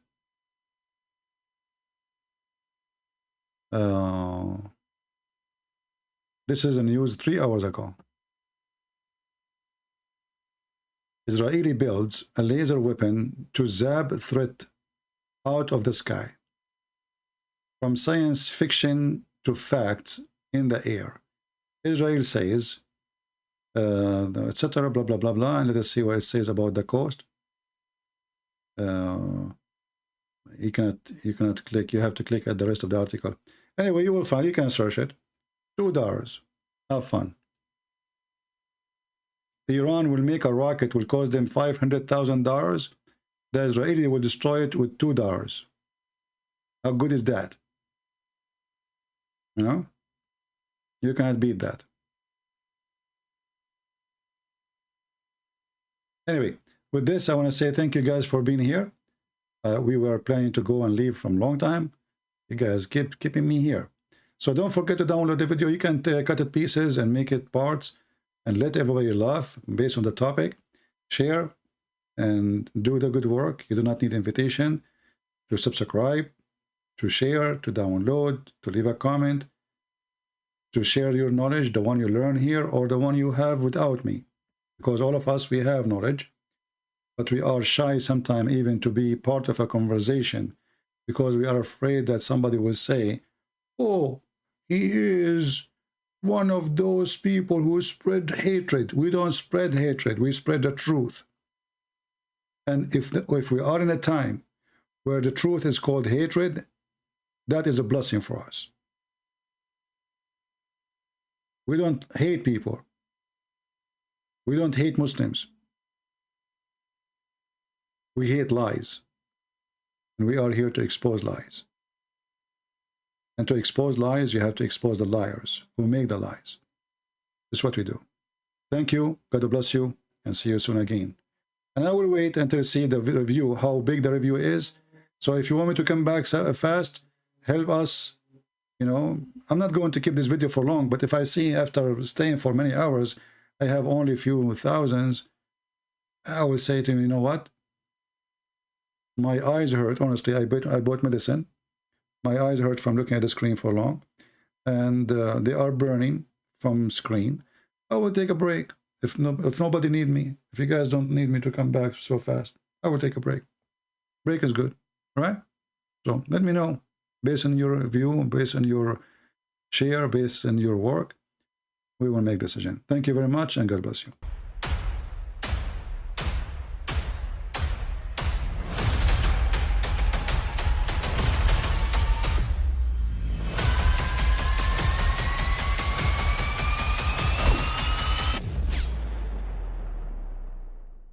But I mean, again, he doesn't know who Gabriel is, right?